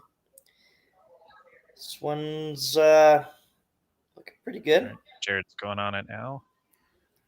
Definitely catching that curl. So they're going to go deep with this one, which is always the plan B. Yeah, just make sure there's no double. Get it as far away from the other one as you can. I think there's might be a double there. There might be a double there. Well, I mean, you might as well try it, right? Absolutely. I don't think he was ever freezing. He was always going to hit one, so you might as well just give the double a try anyway. That's for sure. I guess I just wonder, if they ever are concerned about the rollout, and Cody does go for that split. But I think actually, to be honest with you, this angle is pretty lined up, pretty cute. So if Matt hits, good half of the rock here with his intern, he should make them both fly. No shortage of weight. So with Matt's last here, you got Fenton hard on the sweep here. Yeah, looks like he's a little low. So. Seb was yelling even before Matt let that go. So I think he slid tight. There you go.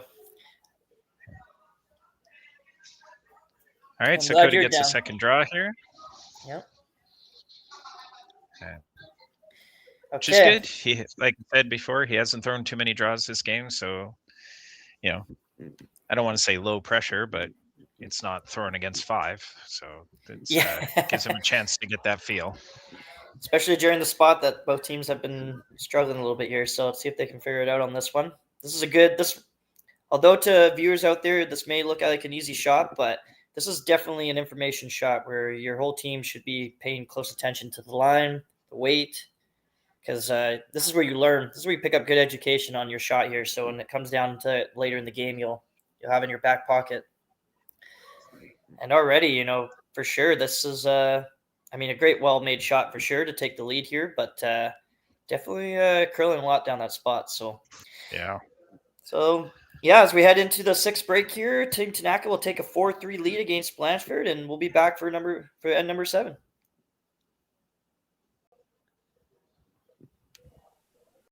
Hey Mark, you ready for this game tonight? Yeah, I'm excited, man. Cupsy, what are you doing over there?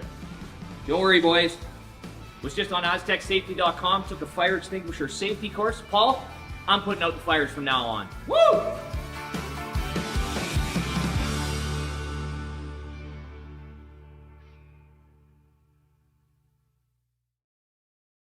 Driftwood Brewery, Esquimalt, crafting world-class beer since 2008. This is where beer is made. With care, intention, and respect for the process, every batch reflects the place we're from and the standards we hold ourselves to. And this is where it's enjoyed. Our tasting room, offering a rotating lineup of West Coast favorites and seasonal releases, right here in Esquimalt. Paired with Thai-inspired food from Dumpling Drop, we're open 7 days a week. Driftwood Brewery, great beer, confidently made. Cheers.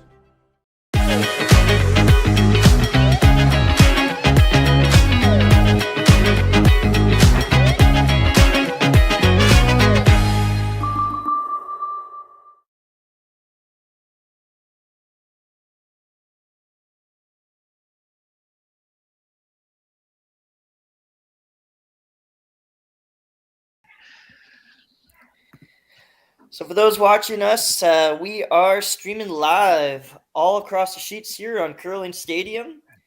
And all games are available to watch on Curling BC and Curling Zone YouTube channel as well. But Craig and I are thankful that you guys have chosen to watch our game and enjoy this one. And it's, you know what, despite what's been going on, you know, overall it's been still a good game. Been lots of opportunities back and forth. It hasn't been, I would say it's been anything short of, nothing short of opportunities. So that's all we can ask for. And as we get down to the nitty gritty here at the last four ends, I expect to see some shots being tightened up here and hopefully some strategy, maybe somebody getting out of their comfort zone. And somebody's going to have to do something different coming up here. Maybe an end where they go hard on the draws here. Yeah, I agree. Doesn't help that Matt Fenton put his first one in because you know Cody's going to hit that every time. But yeah, I like despite the fact that it's relatively low scoring for these two teams, like it's been a very interesting game. They are trying to bait each other into a mistake, and neither one has made a full-fledged mistake yet. A couple half shots have resulted in multiple scores for both teams, but it's not like anybody's had a flash or a throw through or anything like that. Everything's real close, which makes the game fun. Yep, I agree. And like you said, to your point, I mean, both these teams on the tour this year have been actually averaging almost 8 points a game. So this is maybe a slightly unfamiliar territory for them, but you know, these guys have been doing this for a long time. All these players out here have been through the grind, and there's always going to be games like this that are going to creep up, and we'll figure out who's going to prevail and who's going to be able to, you know, overcome this kind of game here. Because yeah, when things aren't always going perfect, you tend to maybe lose focus on some things, and I think the key to that is just going to be you know, coming together as a team and figuring out what's going wrong here, and hopefully make the change here in the last four ends. It's we're down to a mini game now, so last four ends, and it could be anybody's game at this point, to be honest with you. I don't see anybody out curling anybody right now at this point. No, and I think that's why the score's so tight. The teams are both playing pretty well. I know there's a couple shots everybody would like back, but that's just the way it goes. And again, no egregious misses. It's all very, very tight to the vest. I'm enjoying it. It's been a fun game to call so far. Absolutely. And I know in these games too, sometimes you know, being on a team that you've played together for many years can always play a little bit of an advantage because you know each other so well.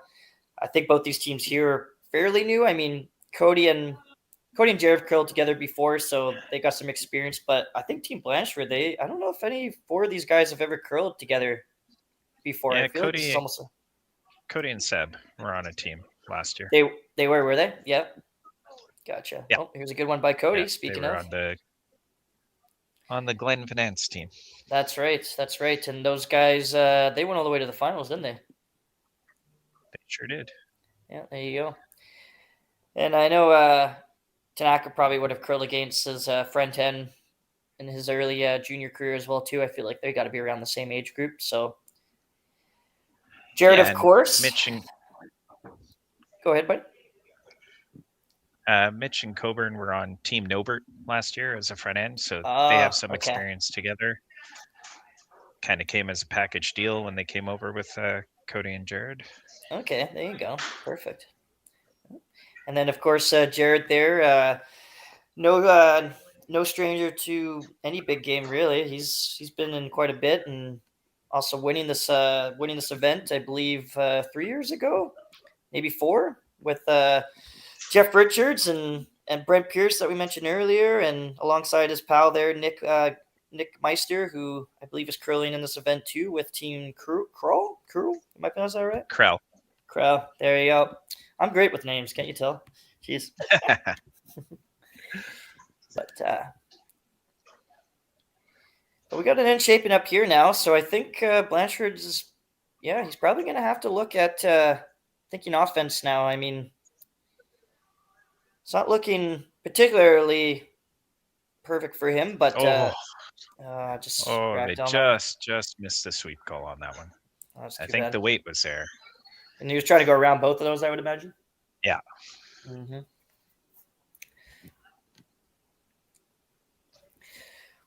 This is a tricky spot.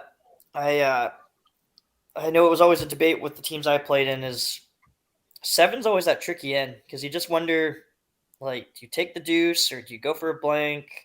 Because you end up, anytime you always try and go for a blank, I find you always end up getting forced, and then you give that team the hammer in both even ends. So it's kind of tricky, but I mean, getting a deuce here is good.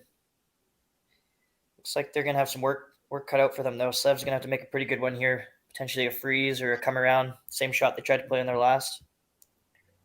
Oh, that's stuck around. That's pretty good. Yeah, I think that's still gonna.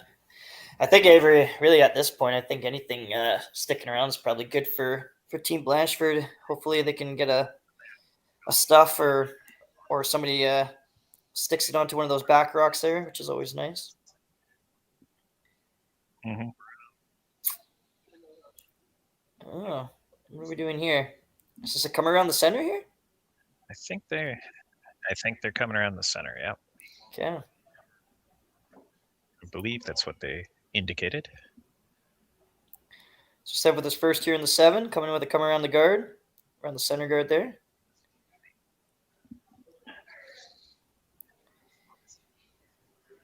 Sweepers seem to like it early, which is always a good sign. This was my favorite part of the game, always judging rocks. I feel like this is such an art, and seeing these guys do it so well is awesome to see. Looks like Cody's getting this one to curl here. They're going to go deep, but might get it buried here. Looks like it should bury pretty good. Okay, good. They sit shot, which is key. Yeah, and Cody indicating put it on the button. You can come down to the backing. That's okay. So I know it's not necessarily what Blandford wanted, but I mean, if you're baiting the team into drawing around here, it's not the worst situation. That's kind of a win for you. I mean, of course, you don't want to be top 4 buried, but if you got the other team drawing here, this always opens up the gate for a deuce later in the end, especially if they don't make it perfect. So doesn't look like it's coming in pretty good. Yeah, doesn't look like they're too worried about it. Looks like it's going to finish nicely here. So there you go. So great shot by Jared. Great shot. That's about as good as you could possibly place it. I don't think you can walk that rock down any better. I love this. Yep. I think that's the play. I think you have to do that. You got to make a move at this point. You can't you can't try and bail and get one here. Line yourself up for that angle raise there on the blue that Blandford kind of briefly indicated there. Is if they make a perfect freeze here, you might have a last angle on his last there on that top blue guard. Yeah. Might be able to pop it in for 3 if Cody doesn't take care of it. Yeah. Good shot by Jared. Puts them in a good spot here.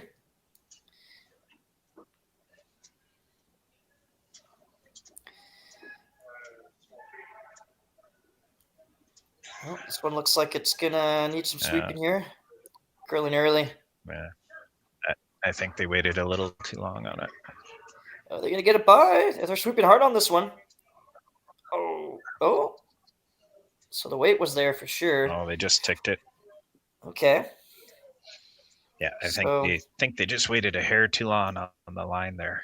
Yeah.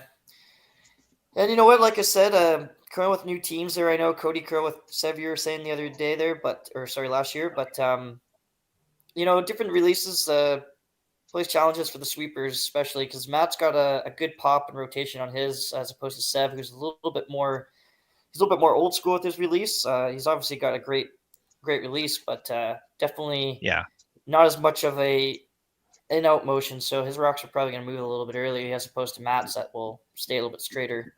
So it's tricky, but that's what makes the lead and second and sweeper position so much fun. So got to figure out everybody's releases. Yeah, that's true. They've been doing a pretty good job of it so far this year, but it's the little, like, you have to get so fine on those shots where it really comes into play, where you just wait that half second too long to call for line, and then it just ticks the guard when you didn't want it to. Yeah. Well, there you go. That to stay on that line and get it out.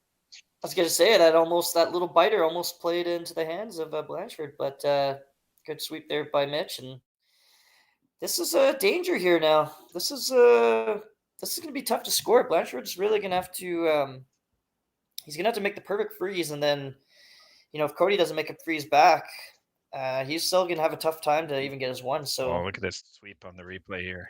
Yeah.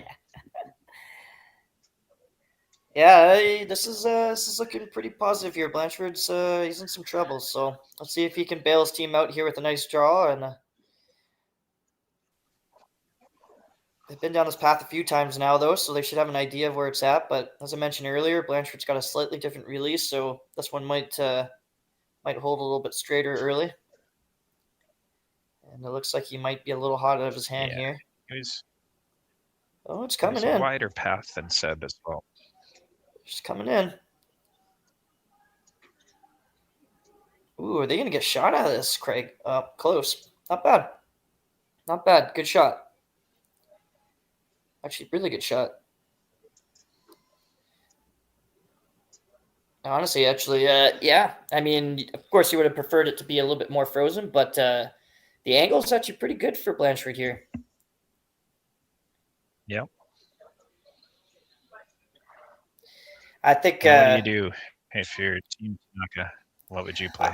I agree with Jared. I kind of saw Jared initially put a guard there to stop that tap back. I mean, you kind of want to make Matt throw that angle. I don't know if Matt would even throw that angle raise, because if he ever pokes his own out, I mean, it's a steal of 2, so maybe 3.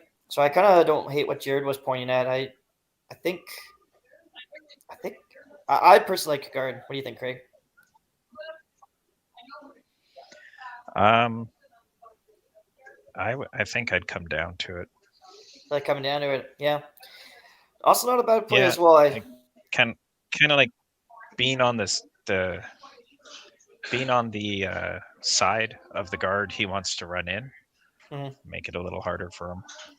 What's that saying in curling? A guard is just, or third shot is just as good as a guard, right? So. Yeah, sometimes. So it looks like they're electing to go with the come around, I think, right? If that's what I. So Tanaka's like last here. Yeah. Yeah. Just got to get one in here. Yeah. So Tanaka's last here. I mean, he's looking to most he's given up here is. Go ahead, sir. What? Sorry, you're breaking up a little bit there.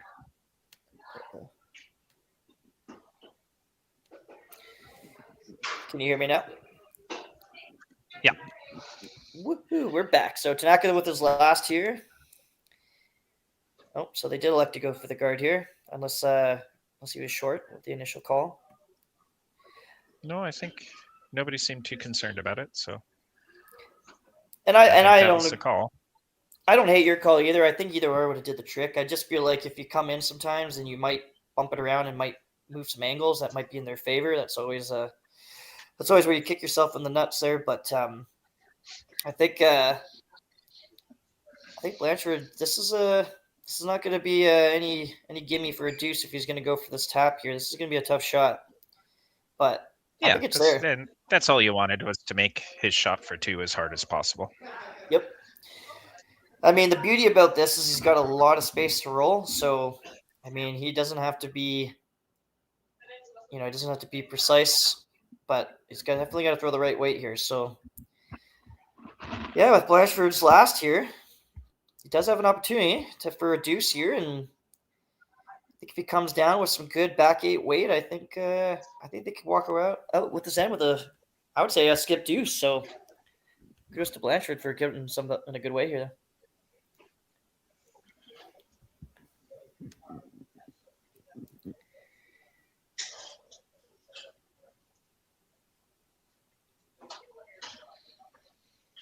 Yeah, looks pretty close to be back 8 weight, maybe close to back 12 here. And you got, this is looking close. Cody on the curl here. This is looking real close. That's too bad. But you know what? That's a heck of a shot there by Blanchford to take the 1 there. That was tough. That was a tough one. But nonetheless, Blanchford is going to tie it up here in 7 on a great shot. Hit the buried rock there. And I think Cody's... Oh, sorry, Rice. Yeah, you go ahead. I think Cody's pretty happy with that one. Yeah, absolutely. We're tied up here going into 8. Team Tanaka with hammer when we get back.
Driftwood Brewery, Esquimalt, crafting world-class beer since 2008.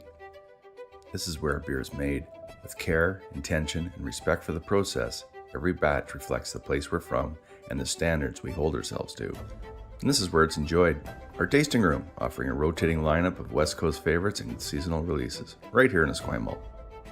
Paired with Thai-inspired food from Dumpling Drop, we're open 7 days a week. Driftwood Brewery, great beer, confidently made.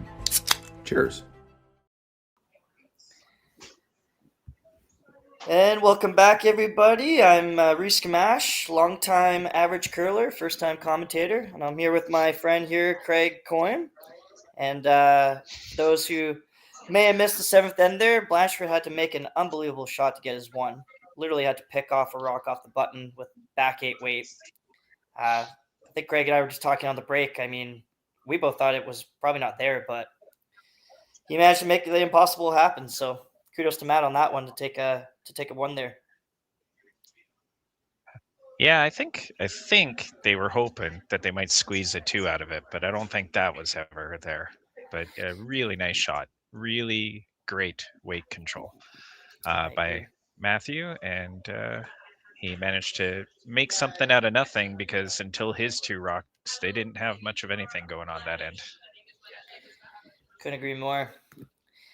And as we get on here with our lead stones here, we do want to give a shout out to our sponsors. None of this is possible without our presenting sponsors: Best Western, Bel Air Direct, Driftwood Brewing, Digital Direct, AMJ Moving, and our platinum sponsors, Kia Victoria, Peninsula Co-op.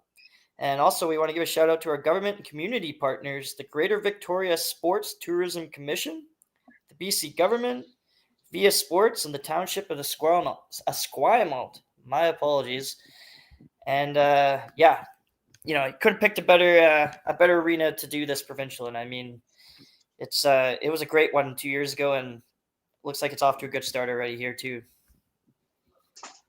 Yeah. So far, the event has been fantastic. Everybody surrounding the event, all the volunteers and stuff, have just been stellar.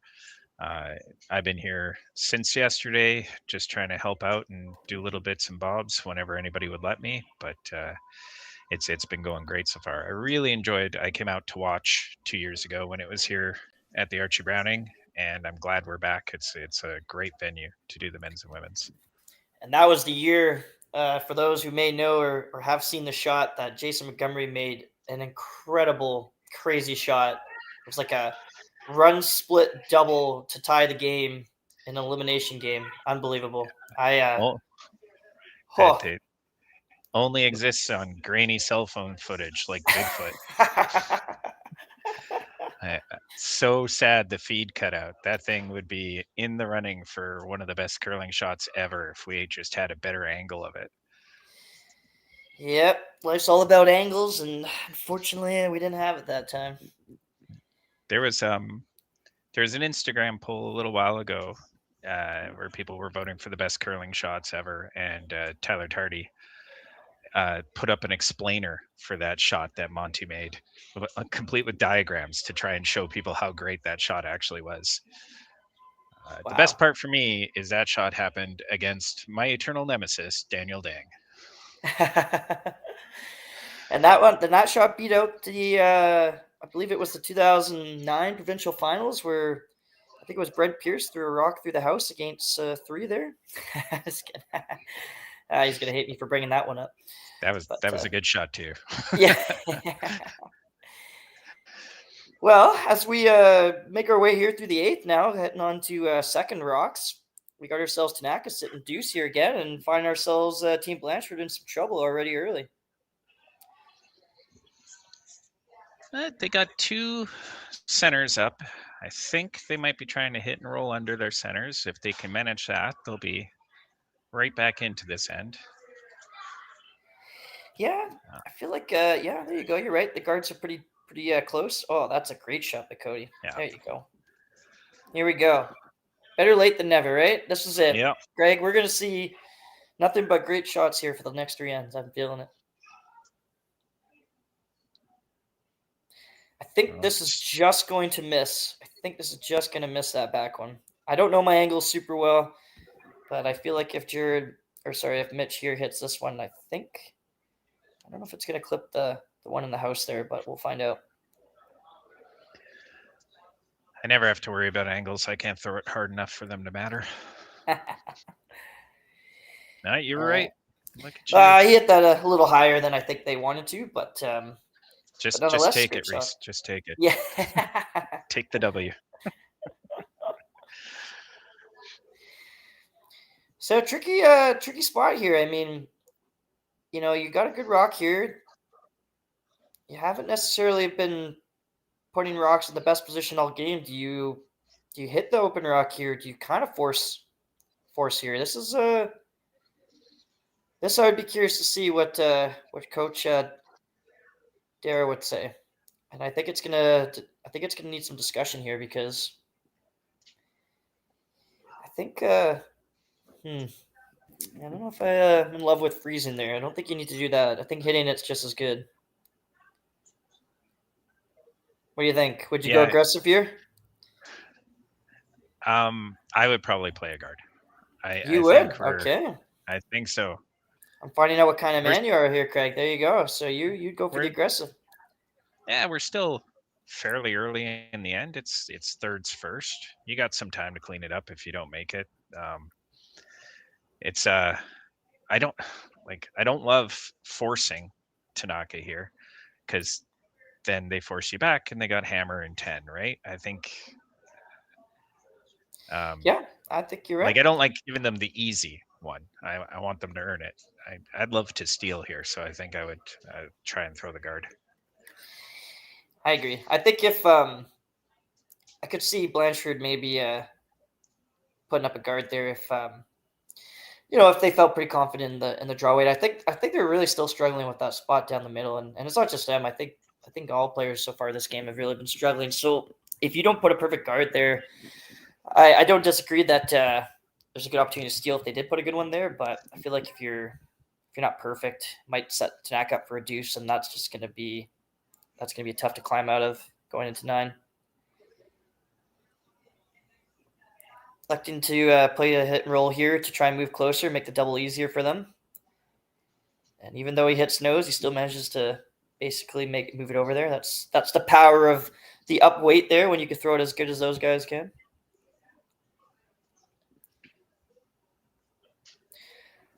I'd have to put both feet in the hack and push like a toddler bowling.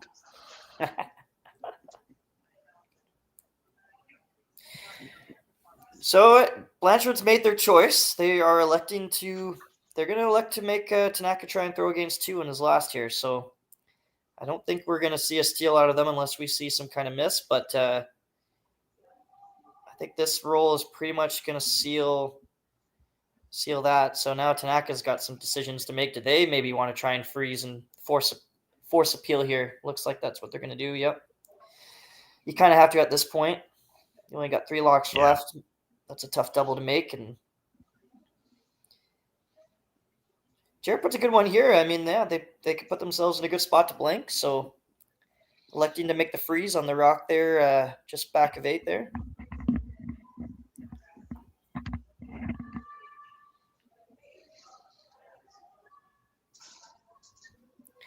Sweepers are on this one early. Yeah. Looks like they might be a little shy here. There. Yeah, just down weight. I'm not sure why they gave up on that one. I guess they weren't making it to the house, but yeah. Okay, so now decision time. I'm always a component, Craig. My personal opinion is I would come around that red one. I would try and cut off that freeze. I feel like if you go to the middle, you're still giving them the same shot. I know a lot of guys might play it to the middle, but I'm definitely a fan. But button's okay. I would go button. I wouldn't go top house here though. I'd go button probably. Button or coming around that red there, not fully, but kind of staggered a little bit. That would be my choice. And I say that because if you come top house and Tanaka comes around it deep back 8 there, you kind of force Blanchard on his last to make a run back. So yeah, with Blanchard's first, I think electing to put it right on the button is not a bad call at all. Pretty much going to force Tanaka to hit, and then you should probably have a hit back, and maybe if you're lucky, you might have Tanaka shooting against 3 here. So yeah, and as soon as they elected to hit Cody's rock that was in the rings back on Sebastian's first, I mean, the game plan was a force, right? So 100%. This is how you achieve that. Just put Absolutely. it right on the button. Cody's going to hit it because he doesn't want to have to move it on his last. This looks pretty good, and looks like it's going to be in a good spot. It's good depth, so you don't have to. Ooh, is there no? Nope. If it was a little higher, there might have been a triple, but I think they just got it deep enough there, so I think they're okay. So good shot by Blanchard. Looks like he's playing in his draw weight late in the game, which could be critical. Coming around the 10th end here, he might have to make a draw for 2 in the last. So he looks to be dialed in right now with his draw weight. That was a great shot. So Blanchard, better late than never. He's coming around here and looks like he's finding his weight, especially in his last end there, and then the draw right there. So Yeah, they were both really, really nice shots. He put it exactly where he needed to. Yep.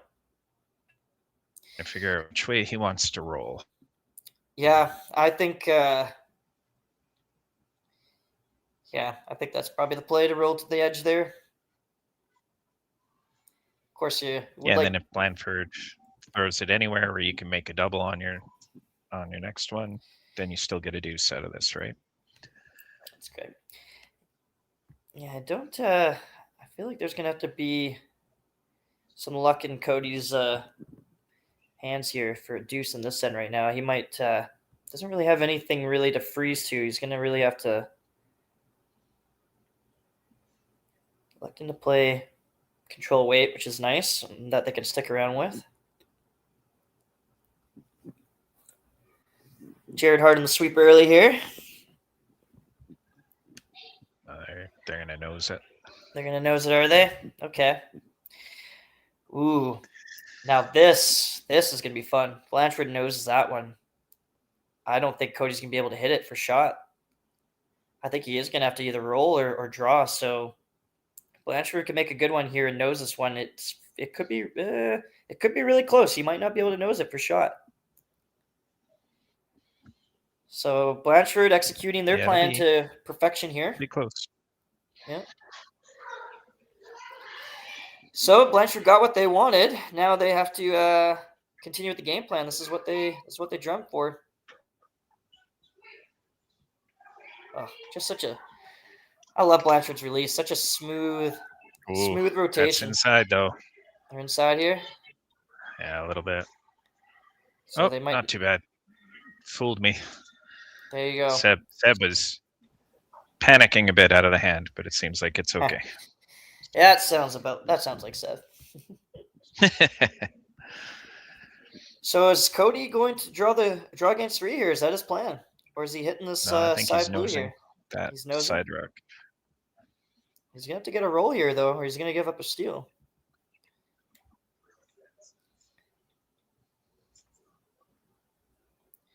So well played in there by Team Blanchard. They executed to perfection towards the end there, and they got exactly what they wanted. Cody looking at 3 with his last.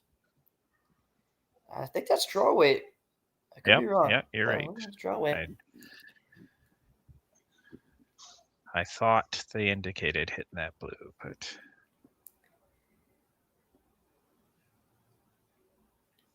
looks pretty good. So yeah. So good shot there by Cody. Excellent draw. Ooh, I don't like that. I always like to make the rock stop so I can see where it landed. But Sev, veteran move. He didn't want to show Cody where that was going to land. He's a tricky one there. It was pretty much stopped. Yeah. So as right. So here we go down to our last 2 ends, Craig. As we head into 9, Team Tanaka is going to take a 5-4 lead with Blanchard having hammer when we get back.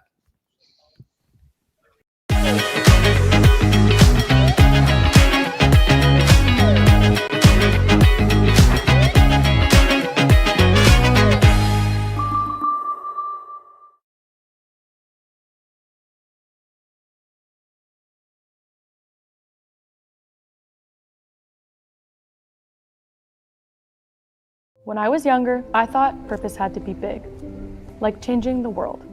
But then there's the little things, like fueling someone's car before an early shift, or helping someone find the perfect bottle to toast a special occasion, making sure the shelves are full so a family can cook dinner, so those kids can have their favorite treats, like giving back, like making everyone's day just a bit better. Maybe that's exactly our purpose. Developed over a decade in collaboration with the finest ice makers this side of the Atlantic, the Pebblehead PB5 is nothing short of a triumph of sophistication and craftsmanship. Weighing less than half its lumbering copper predecessors, yet boasting 10-fold their durability, the PB5 delivers perfect, consistent ice, time after time. The PB5 by Pebbleheads.com, the apex of ice-making ingenuity for the roaring game. Hey guys, who scored there? Oh, here, I'll figure it out. All right, and we are back with the 9th end here. And Reese, are you back? Yes, sir. Nice. All right. Well, I have to let you know, Reese, that we do have a chat, and they are taking offense with how you have been pronouncing Matthew Blandford's name. Oh It's boy. Blandford, not Blanche. Blatchford. Oh my goodness. Holy cow. How do I find Hey. this chat? How do I apologize to these fans? Just say it out loud. They can hear you, obviously. I think I'm going to need to take some lessons on pronunciation. I think I've butchered about 50% of the names. Yeah, unfortunately, we've said that one a lot, so they've noticed. Although the good people of Esquimalt might take offense too. So. Why can't we just have the opportunity to call them how we see fit? You know, like we'll change Tanaka's name. We'll call him Tanika. There you go. Well, you're not making it better. Nope. I know. That's what I do. All right. Well, we're in for an exciting finish to this game. And looks like we are mixing it up around the middle right off the bat here. It's 5-4 for Tanaka and Blandford holding the hammer. Ah, nice. And you pronounced Tanaka's name wrong. It was Tanika, I believe so. And this is where it gets exciting. This is the nitty-gritty here. This is the two ends there where, you know, you're in a good spot where you kind of control it now. So if Blanchford can walk away here with a potential deuce or a blank, I think he's going to look pretty here. So looks like they're going to chop off a bit here. And that's unfortunately Team Tanaka advantage there for that one. Yeah, for sure. That's not great. Matt Fenton's not going to be happy about that one. Yeah, absolutely. Electing to throw the double here. I would like to see them do another come around, but what do I know? I've been out of the game long, and I've been out of the game too long. So curling's change. It looks like that's pretty good. Yeah, good shot.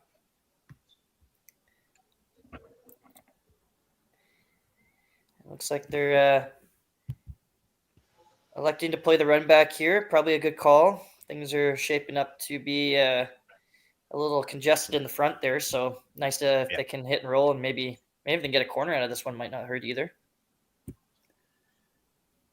It's one of the things that separates teams at this level from your average club curlers. They know almost immediately when it's time to bail. Oh, absolutely. A rock too late to bail, and at this level, and nothing good comes of it. Yeah. So they bail early and get themselves just a chance to score, right? Absolutely. And Mitch, or not Mitch there, sorry. Cody clipping their back blue. I mean, ideally it doesn't look great, but actually it's not the worst thing. I mean, ideally at this point you're trying to get a blank, so. Yeah, that blue wasn't doing them any favors after it got moved off the button. Nothing wrong with it being gone.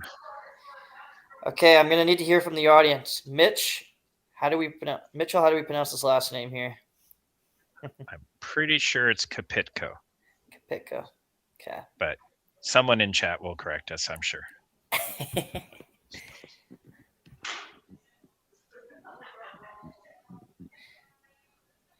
It looks like looks like it's gonna lie rest in a great spot there. So good shot. Might have poked out a little bit on the side, but you know what? Still overall not bad. I mean, that guard will probably come into play later on. They can use that, so.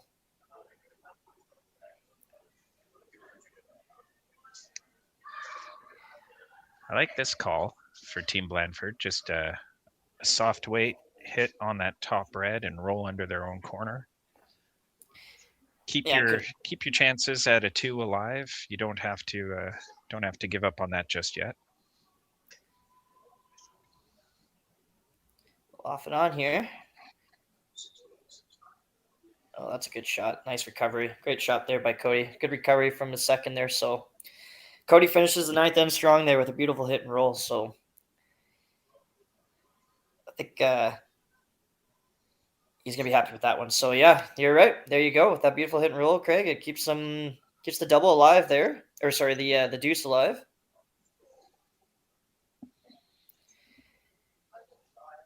I wouldn't hate to see Team Tanaka come around the center again. I know they're up That by was his 1. first call. Yeah. I know they're up by 1, but looks like they're electing to play a run back here and maybe roll for a center. Or a straight peel, it looks like, maybe.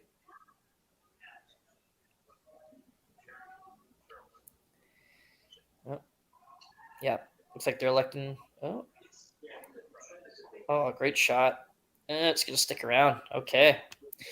So, because of that beautiful hit and roll there by Cody, it looks like it's opened up the door here for Team Blandford to spread the house here and make a good hit and roll and could come away here with a deuce. Isn't it crazy how things can change? I went from skipping Cody Tanaka to him skipping and me commentating. Yeah. Curling can change in a snap of the fingers, you know?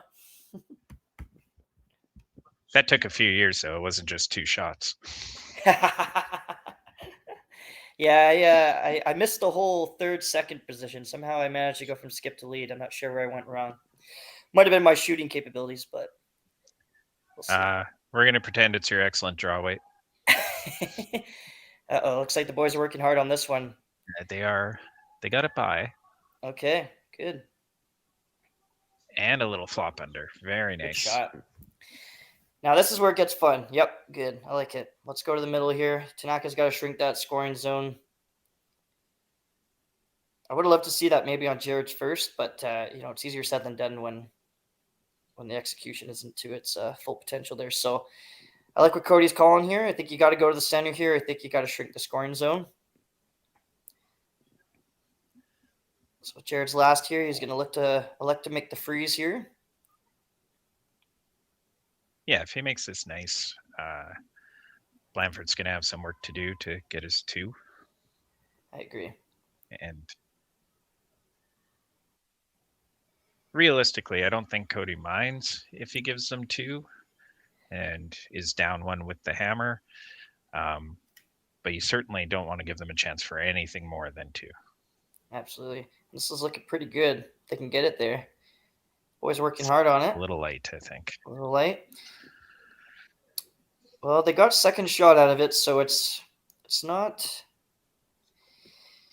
Didn't help them too much, but it's not the worst. I mean, it definitely cuts off the draw to that side, though. So if Blandford does make a good one here... Actually, I don't know what Cody's going to have on his first. I guess he's going to probably... I imagine if Blandford makes a good one here, I see Team Tanaka to call in the timeout because I'm not really sure what they're going to do here on their first if Blandford puts one top 8 or top 4 foot. Have you seen anything? Initially, I don't really see much. No, Matthew was kind of indicating he wants it just half under that red that Jared just threw. If they don't do that, then they have the tap up. But if they make this perfect, I don't know. Maybe you just have to throw it hard at the red and peel out the one they're going to put underneath it. Try again on your second. So it looks like they're not going to get the top 8 weight that they desired, but still nonetheless a good shot here. I mean, it's a pretty good shot. I see Tanaka pumping a timeout here. I'd be shocked if they don't take a second to think about this one.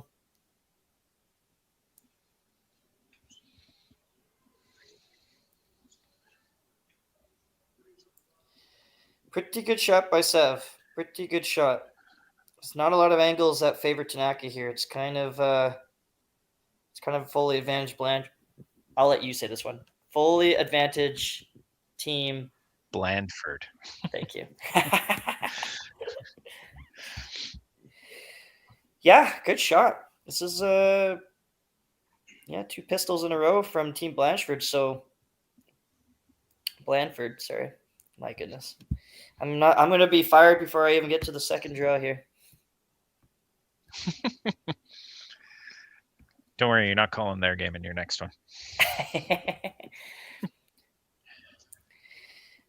Yeah, I'm not completely in love with splitting the reds. I don't really see what that does for you, to be honest with you. I understand his theory. If they split the reds, they'll have 2 different angle raises maybe on their last, but I think if they split it, And I mean, tapping it there doesn't really. I think honestly, I kind of agree with what you said, Craig. Funny enough, I might even try and throw maybe. I wouldn't go crazy and throw a peel weight, but I might try and do that run on the top and maybe go about 3/4 of a rock and angle that other red one into the pile, because I'm not really seeing a lot here. I just don't know what tapping really does for Team Tanaka here. I think Blandford just caps that, and then what? What is Cody going to do? Try and draw around wide on the right side, and then get in their deuce. Like, I'm not completely in love with this call. Well, remember, it's Blandford with the hammer, so. Well, that's what I'm saying. Like if Tanaka makes Cody taps this one up. Yeah, go ahead. He's looking. He'll have the run on the center on his last one if he needs it. Yeah, that's true. That's a good point.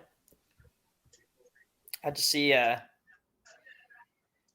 you're right. Yeah, I guess if he does that, I was thinking that they might try and run the shooter that he's leaving here, but you're right. I guess he'll have the run on his last, which is no gimme for sure, but I guess he will leave himself with something for sure. Well, it's better than what they got right now, so. Yeah. All right, here it comes. Just trying to tap it up a little bit. Mitch is calling the boys off. Heavy clean here or hard clean? Looks like they're going to get by here, so it's got the line. Oh. Yeah, CI. Yeah. I mean, he's still got a run. Maybe that's might have been a hair later than he was hoping for. Man, what do you? I know Cody's standing in the way here, but would you ever cap that red guard? I mean, their angles are better from down there than what I could see up here. But let's say you draw there and make it perfect. Tanaka's going to have, albeit a triple raise, which is never anything you want to throw on your last. But what happens if you? I'm just thinking. What happens if you put a cap on that red guard, and what does Cody do? He's got to come around side 4-foot, I guess. Yeah. Or he tries to tap up that corner red. Yeah. I mean, coming in is not bad. Anytime you're facing 3, and I'm pretty sure Cody's going to probably have to throw that triple raise, but we'll find out. Advantage right now, Blandford sitting 2 right now, and a chance to sit 3 with Blandford's first. Cody on this early. Looks like the boys weren't too happy with the weight out of his hand. Oh, yeah. Looks like they're off and on now here. Oh, looks like it's going to be light here, I believe. Yeah, I think they're just leaving it a guard now. Which, I'm not going to lie, I kind of thought that might have been the play. Would have been nice to get a little bit over a bit more, but I mean, that is not awful. That's not awful. It's a little bit in the way of the run. Yeah, he had to hit high side to get it, and that shot might have just did the trick to take it away. So you know what? I don't want to say it, but I think I might have had a hunch that might have been a good call. So.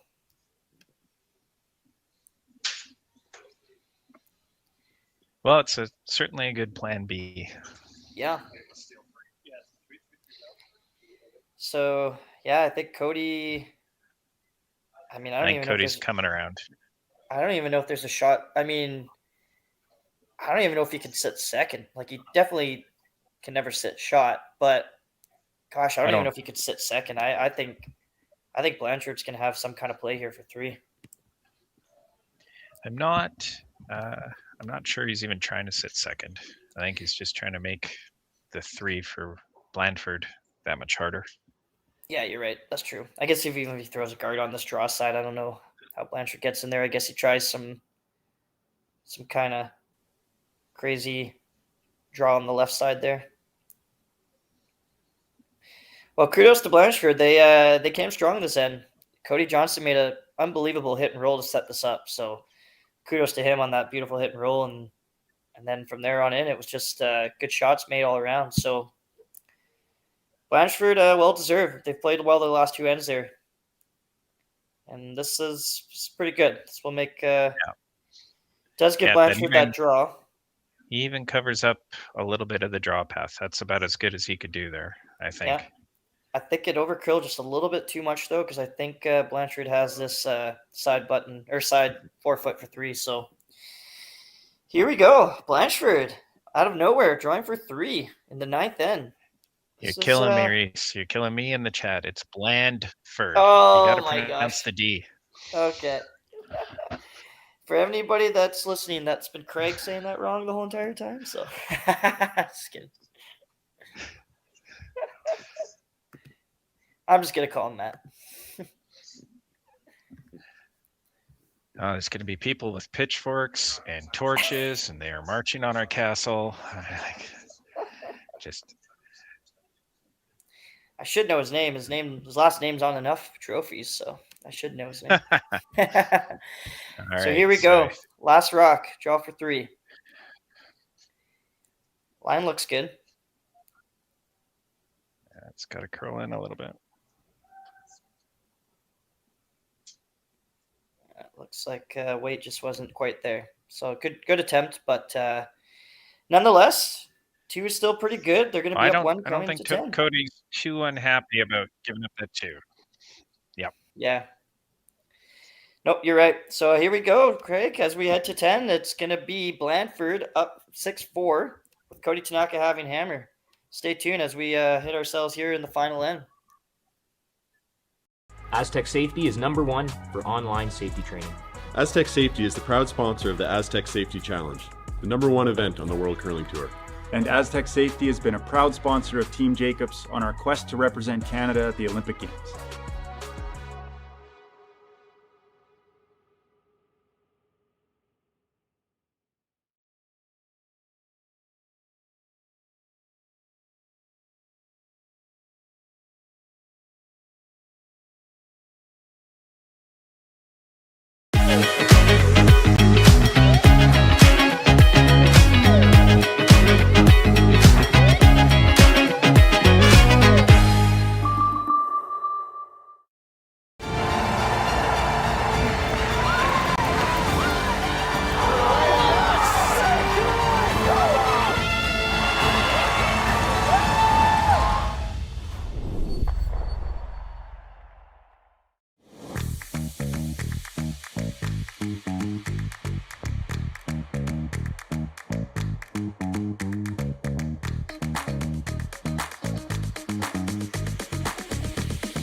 All right, Craig, how can we ask for anything better than this? A 6-5 game coming down to the last rock here.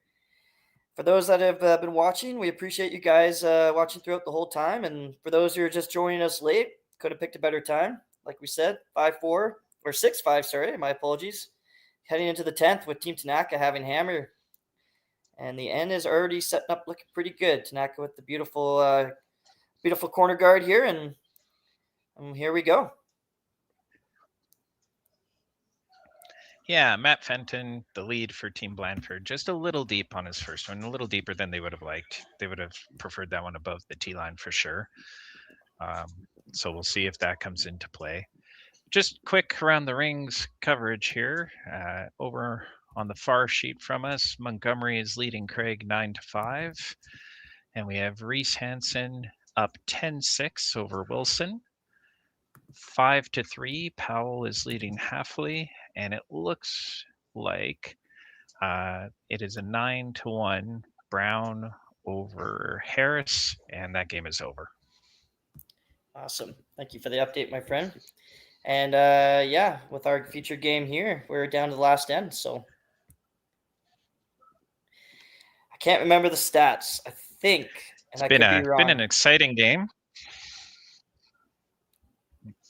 Oh, absolutely. I was going to say, I can't remember the statistics, but I believe, if I'm not mistaken, that being up one without hammer is generally the favored team. So we'll find out if that holds true here in this game. Things have definitely heated up in the last 3 ends. There's been terrific shots for both teams, so I don't expect anything less than a great finish here in the 10th. Yeah, we're in for a fun finish. Both teams have been playing really well, and it's reflected in the score. It's really close. It's anybody's game, and we'll see how it goes. Should come down, hopefully, for our enjoyment and our viewers' enjoyment, come down to skip rocks here in the 10th. I agree. And I think for those familiar with the game here, it's a pretty cut dry strategy for both teams here. Blandford's going to want to control the middle here, and Tanaka's going to try and do his best to take the play to the outside. So far it's shaping up how usually it goes. Lots of good shots. The middle's pretty covered right now. Cody does have that corner guard to play with. Hopefully later in the end he'll get to use it if he's fortunate enough. But yeah, we expect majority of the play, or at least I expect majority of the play to be in the middle here, and we'll see if Tanaka has something to say about that.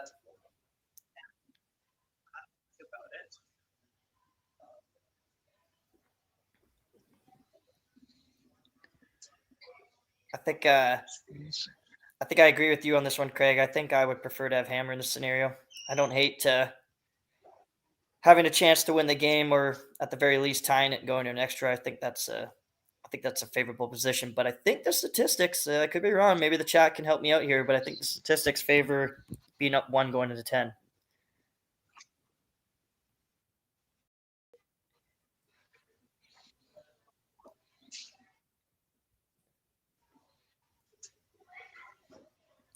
So electing to play. I think you're probably right on that one. Ask ChatGPT. We have that now, right? Yes. Does Curl BC have ChatGPT? No, don't feed Skynet. Curl GPT. Tell me if I'm right. So electing to play a nice soft hit, kind of nose it, see if you can freeze it onto this red here, and that is just what they do. Beautiful shot. Great shot by Cody.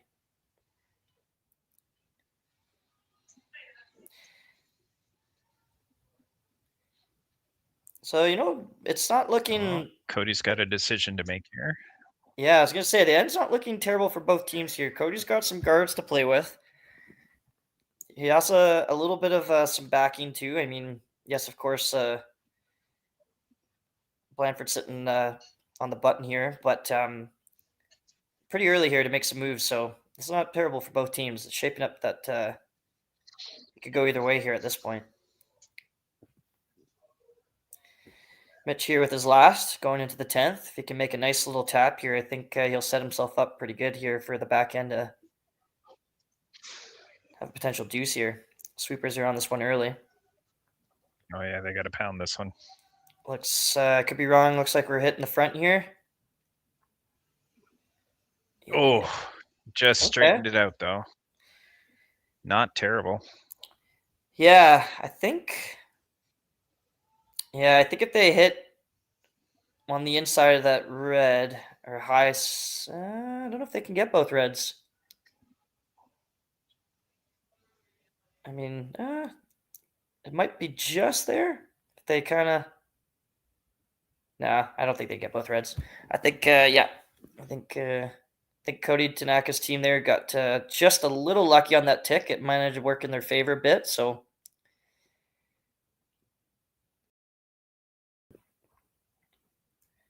To see here. So what are we seeing here, Craig? I missed a call here. Sev's playing hit and roll on that top red. Sorry, my feed cut out again, Reese. What were you saying? I was just saying, is Sev here playing a hit and roll on that top red, I think?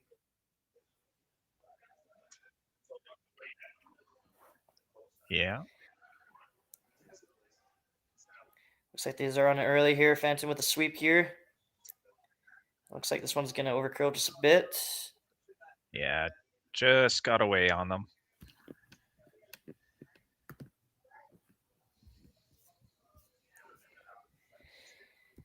Okay, so now here we go. So sitting looks to be shot, I think. Tanaka's shot. I could be wrong. I haven't had the best view. I don't know. Can our camera guy get a bit of a zoom? Nope. I guess it's too late now anyway. Ah, there we go. All right. So I think Tanaka's that's sitting red. one here. Yep. That's why I don't play third. I'm terrible at that. Great camera work from our team there here. So thank you for that. So we're coming around here for a draw, and yeah, this is setting up pretty good if they can make a good one around here. This doesn't look to be light, so. Oh, they're coming down to that back blue. Oh, I didn't even see that blue one there. There you go. I don't know if that worked. I don't know if that's sitting third.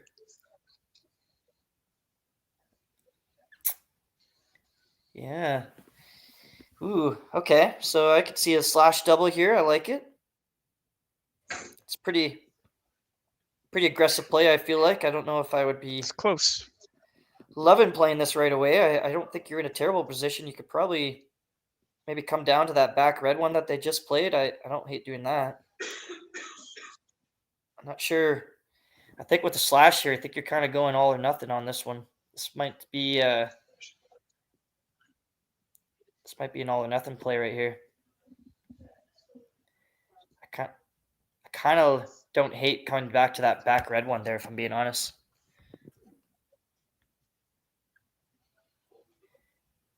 But we got two great minds here in the house, so with their experience combined, I mean, they're going to figure it out pretty easily here. Oh, I thought you meant us. So, yeah. That's a good one. So it looks like they're going for it. I saw the old hat, pull off the hat move there, so. I see what you're saying about coming down to the red that the Tanaka team just threw, but I think that lets them make a play on your blue and dictate what you do next. I think you'd rather be in the position of making them respond to you at this point. I mean, if he makes this, it's pretty much looking like a force. But this is we'll find out here. I'm excited to see. This is making a curl. Oh, just miss. Close shy. Very, very good try. I mean, that was a really, really tough shot. Yeah. Now, what do you do if you're Tanaka? Well, I don't hate coming around that high guard. Here's our replay of Seb here. Yeah. I mean, really, really close. That was a tough angle to call. I mean, my gosh. Just under. I wouldn't even want to try and call that line. That was tough. I don't hate coming around the corner here. Hitting's not the worst, but if you do hit, you do set yourself up for another double opportunity. So Jared's going to have to make a good one. He's going to have to get a decent roll here. Nosing isn't going to be terrible, but it's not going to be ideal. He's going to have to get a bit of a roll, I think.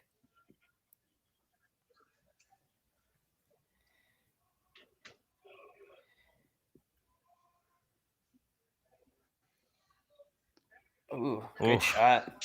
That's pretty good. That was that was about as good as you can make that shot. So that's a good line call. For half a second there, I thought they had left it too long and they were going to end up jamming on their red. Oh my goodness, absolutely great shot there by Jared. I Nice keep line forgetting call. that I have this beautiful monitor and all these great angles from Rory in the booth, and I'm just watching the sheet in front of me through the window. Oh, I would love to be there. I should join. Maybe I'll get there. Maybe I'll come on the weekend. I feel like I'm missing out on the action. Okay, here. It's a lot of fun. So Blandford calling their first time out here. So, and I just looked at the rules, Craig. Actually, I think that's only one timeout you allowed this game. So I can see why now they waited this long. All right. Oh, looks like there's a little bit of a time clock issue there. They didn't stop it in time. Still running. Okay, so let's lay out some options here. I'm thinking that hitting and rolling is tough. If you make a good one and Cody makes a good one, you really set yourself up for a really tough shot in your last. If you make a perfect freeze again to that back one, it's not a bad shot.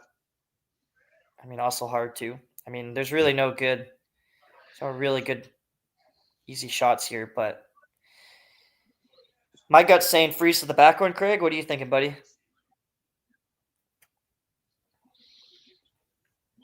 I think I'm with Matthew here. I'd hit and roll. Like in the hit, yeah. I don't disagree with it. It's just what you're more comfortable with, right? But if you don't make that freeze perfect, it's your end is over. You hit and roll. You're at least forcing Cody to make his first one really good, and then maybe you got some options on your next. But right now, there's nothing super good, so just forced him to make another play, and maybe you get something out of it. I agree.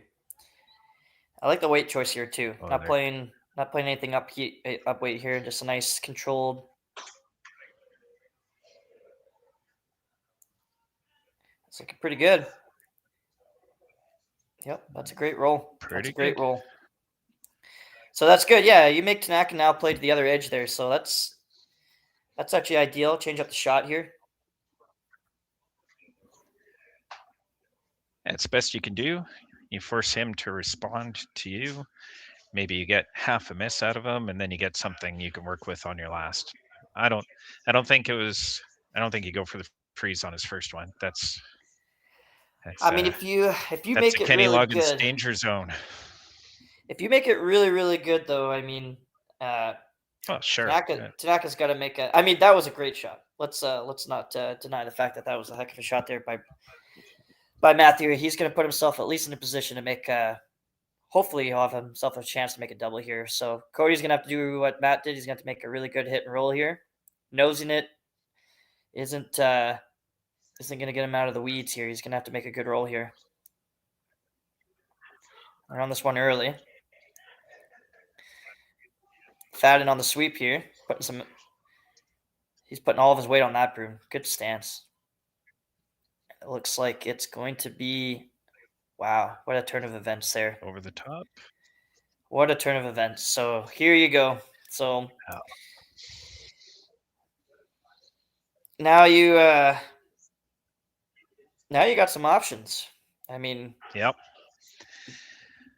And that's kind of what I was saying with the hit and roll there is you force Cody to make a good one. If he doesn't make a good one, now you have options, right? You're definitely shot rock. So you just got to figure out where to put your second one so that Cody doesn't have any double. So if Matt comes, if Matt can tuck at least a piece under the behind that red guard, as long as he's kind of top house, setting two, of course, I think he's going to be putting Cody into a draw there to the 8-foot. So I like this call. I think this is the play personally. I don't really love going to the open side. You might leave some weird double just to tie it up and send it to an extra. So Matt here with his last at the 10th end. Cody on the. Oh yeah, I agree. Early here.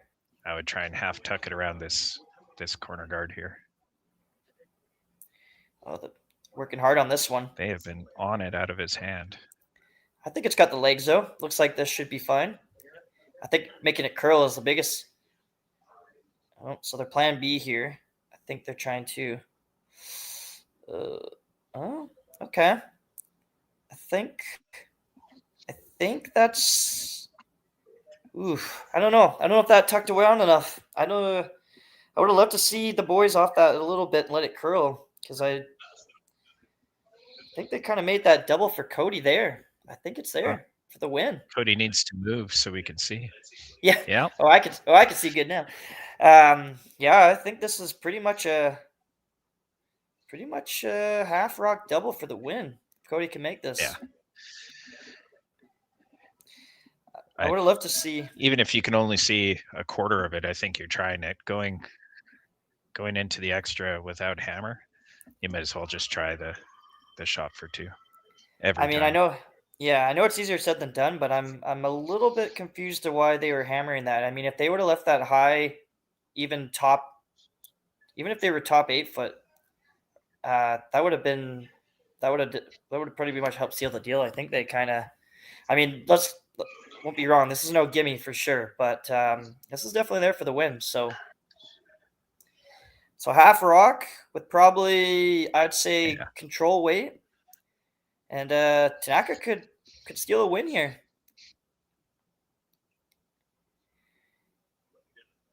All right, here we go. Last shot. This is it.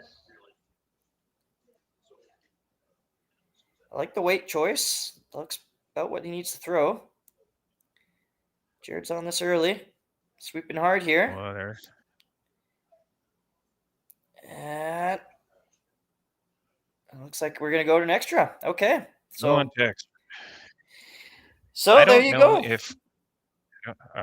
We're going to go to a commercial here, so I'll wait till we come back to talk. Sounds good. So Tanaka ties it up at the 10th, and we're on our way to an extra. Stay tuned, folks.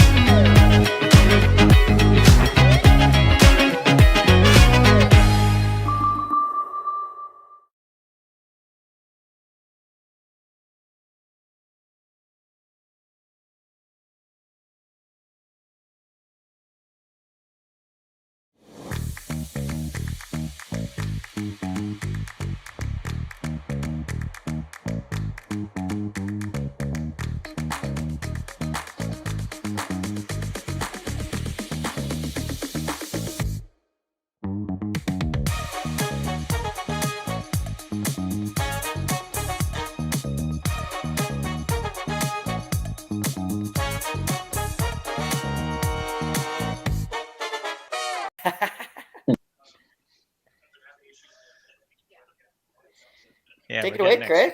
Yeah, go ahead. All right, so here we are in the 11th end because we haven't had enough of this game yet. It's been such a tight battle. It needs extras. So Cody had a chance to win it there, and either a little light or a little tight, but it curled up a bit too much. He got his 1, and now he's going to have to steal if he wants the victory. So here comes the first rock from Coburn, looking for a nice center guard. Couldn't agree more. A little bit of trading back and forth there of a couple of half shots. So kind of been a bit of the story for the game, and not so much in a bad way. It's just I think the ice has fooled both teams early on, and I'm not sure that they have a chance to recover yet. But I'd say the last 3 ends have definitely been an improvement. Both teams are definitely making some great shots, especially in the second position. I've seen some awesome shots here from both seconds. That's a good start to the end here. So that's always one of the toughest shots there is a lead. Got to throw that beautiful guard and an extra. Yeah, a little bit nerve-wracking for sure. So you will find that Blandford's going to definitely probably take the play to the middle here, because you know that Tanaka is going to be just throwing everything down the middle. So you kind of want to beat them to the button here. That's going to be the name of the game, and this looks really, really good. So 2 beautiful shots to start the end. That's a beautiful shot right there. Perfect. Whew. Look at that. Dead buried. Who needs a skip? Seb can call the game. Yeah.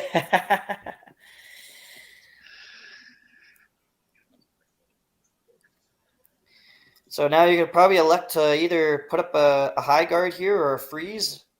Judging by the weight here, I'm assuming this is a high guard. So yeah, I think they're looking for that 1 guard. Just got to get it to curl back to the center line a little bit. And you might Jared's see Blandford really go. It. There he goes. Might see Blandford go open inside here. Nope, he's electing to go to the middle. Nope. Also, good call. So I don't think he ever goes open side there. Yeah, I guess it's 11th. What am I doing? What am I thinking? Keep forgetting with the 5 rock rule. Yep, that definitely is the right play. You definitely want to go to the center here.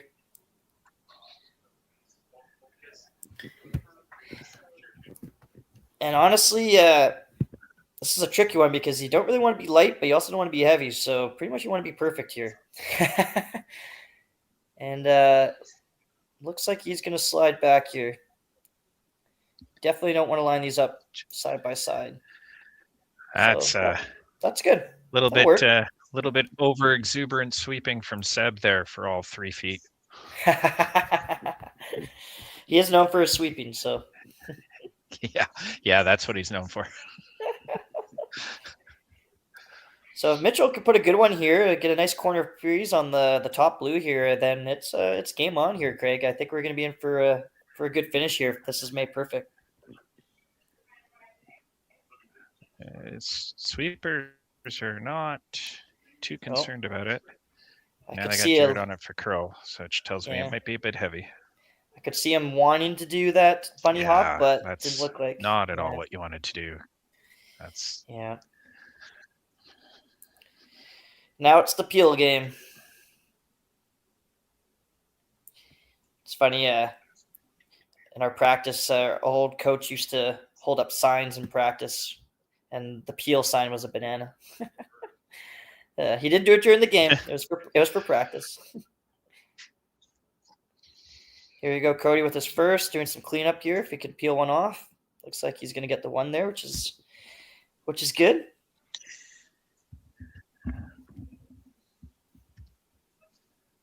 all right. You're gonna go back to the corner freeze. This one. I agree. They're not. They're still okay. They still got the center. Like you said, if Mitchell can make a good one here, then they still got themselves a good chance to steal. So he just threw it, so he should be close here. This one's looking tight, right out of the hand here. Oh, looks like I guess I'm wrong. Oh, yeah, I think I was right. So I don't think they should give up here. If they sweat that, they might have been able to get some separation. You know what? That angle isn't bad for them, though.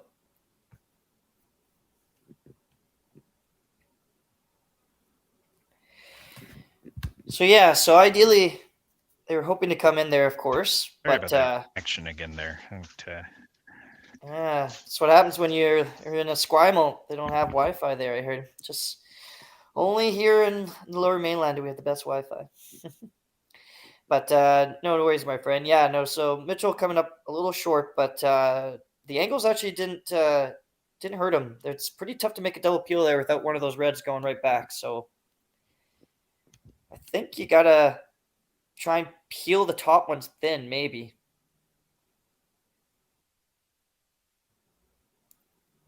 Yeah, if you could peel it as thin as possible. And getting one here isn't the end of the world, so.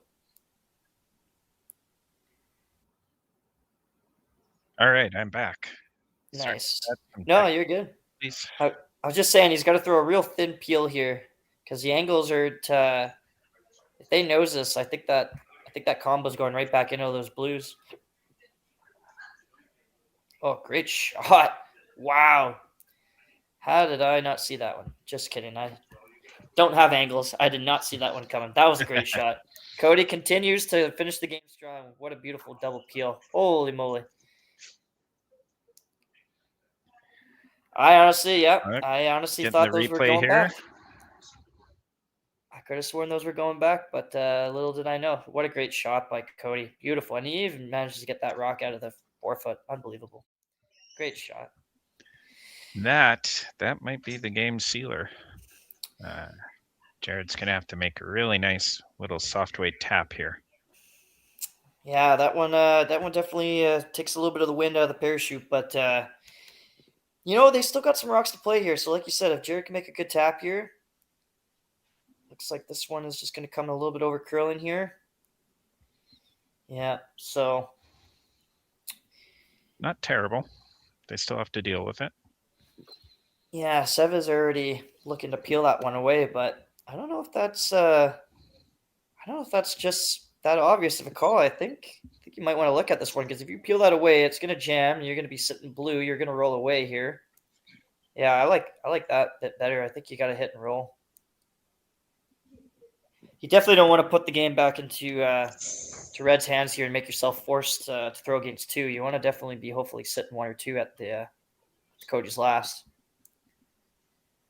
So electing to play the hit and roll here. Looks like a nice controlled weight. Oh, this one looks close. That's a pretty darn good shot. Yep, I would say that's I think that just over curled on them a little bit.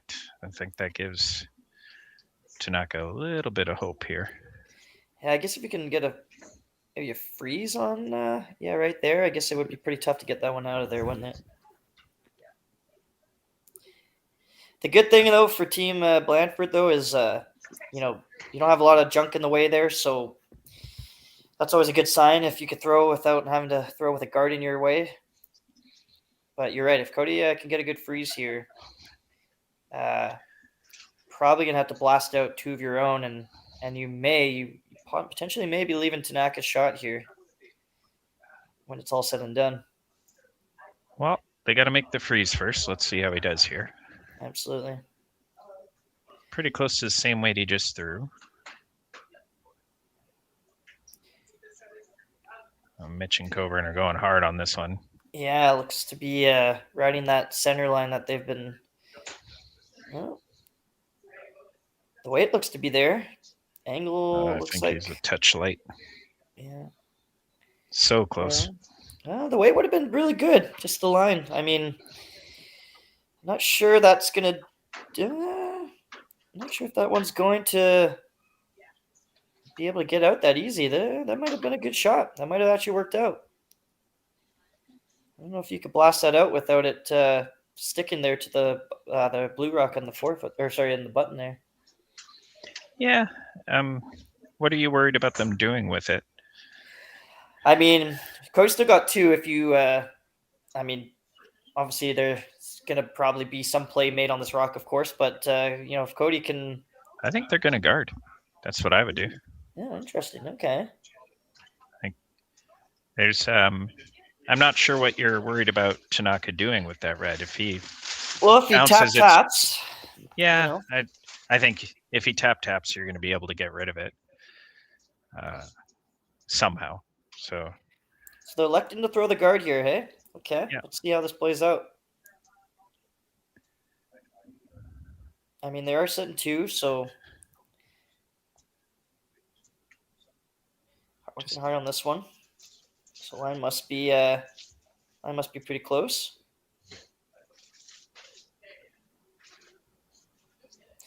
Okay, well, we'll find out. Here we go. So, there we go. Might have overcurled. Now they got to play there. So yeah, if Tanaka could tap this back, set himself up a pretty good pocket here. So, yeah, I could see what they're thinking there. If you throw a guard there and you force Tanaka to play some kind of tap draw around a guard, I guess that would be a really tough shot. Tanaka, though, I mean, he might have a good chance here to put some pressure here on Matthew with his last 2 rocks. Yeah, if he makes this one good, do you think Blandford runs the one they just threw? We'll have to see where this ends up and just how far back he taps that blue, because he has to move the blue. I see. I don't know if I see him throwing a heater. I think he's going to have to probably make a play if Cody makes this one good. They're on this one. No, looks to be working this one, but don't seem to be too concerned. So weight might be there. Yeah, weight looks to be definitely able to tap it. So we'll see how this one finishes off. This is looking pretty darn good here for Cody. Really nice. Ooh, picked. Did that pick? Because that looked like it wasn't going to stop there, and then all of a sudden it just took a turn. Oof. Wow, that's unfortunate there for Tanaka to not be sitting shot there. Yeah, let's watch the replay here. I don't know. Did that hit something? It looked like it almost picked. the blue rock I'm talking about there. If you can see here. Nope, just took the other Ooh. turn. Yeah, that picked. Wow. Unfortunate break there for Team Blandford. Be sitting shot here. That had Tanaka looking like they're gonna be sitting shot. I mean, overall, still not a terrible shot here. Tanaka's gonna have some options. Whatever Team Blandford decides to do here, there's gonna probably have at least a shot somewhere.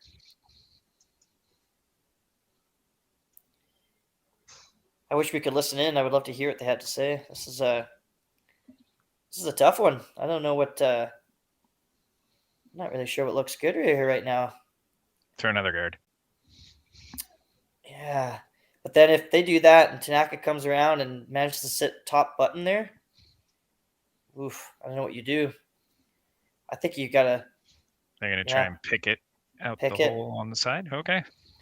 Yeah, that's a pretty good shot. And then if Tanaka comes down to the freeze, and then they have the same freeze, or I don't know if they play freeze, but a tap back. Yeah, I don't know if I would be in love with the guard here. I think you do have to make a play on the house here. So. Well, I can't make this pick, so I would definitely throw the guard. I would just throw it away. I wouldn't be able to know what to do with it. So here we The go old with Kevin Martin. Yeah, exactly. So Blandford. Oh, okay. So ideally, not terrible. Clears the front. Still has to make Tanaka has to make a shot here, but definitely know that's not, of course, what they were hoping for. But all right. Team Tanaka called their timeout, so Josh is sauntering down to the far end to give his 2 cents worth. There you go. I mean, it's pretty much only got one call here. I mean, I guess you could still play the draw, but no, that wouldn't be good. Then you'd have a double. I guess the question is, do you want to tap it straight back? Do you want to get a little roll to the right? I think you do. I think if you can definitely, I mean, it's tough for me to tell. I don't know if they can get to the inside of that tap. I mean, I don't know if that top 8-foot rock is in the way. Oh, yeah, they can't get to the inside. Right. They can? They cannot. They cannot? So. Okay, yeah, so. It's edge on edge, but it would be really hard. I see Jared looking at tapping the blue. I don't know if you need to move that blue. I feel like if you just move it enough. Yeah, I'm not sure I mean, let's think here. If you make a good tap and you do move a bit, then I just see Blandford having to draw to the side button, I guess, which is not easy to do. No. They're talking about just moving it up half a rock so that they're shot. Well, that's what I'm thinking. And if you can ever, just thinking if you could ever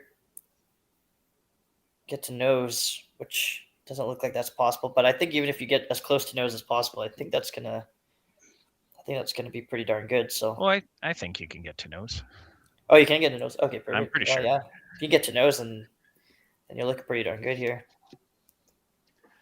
All right, well, here we go. Tanaka's last here. He's got a chance to potentially steal a win here. He's got to make it good here, but with a tap, he's got to move his rock probably about quarter of a rock here to be shot. Preferably, I'm assuming he wants to be about half a rock into the 4-foot here.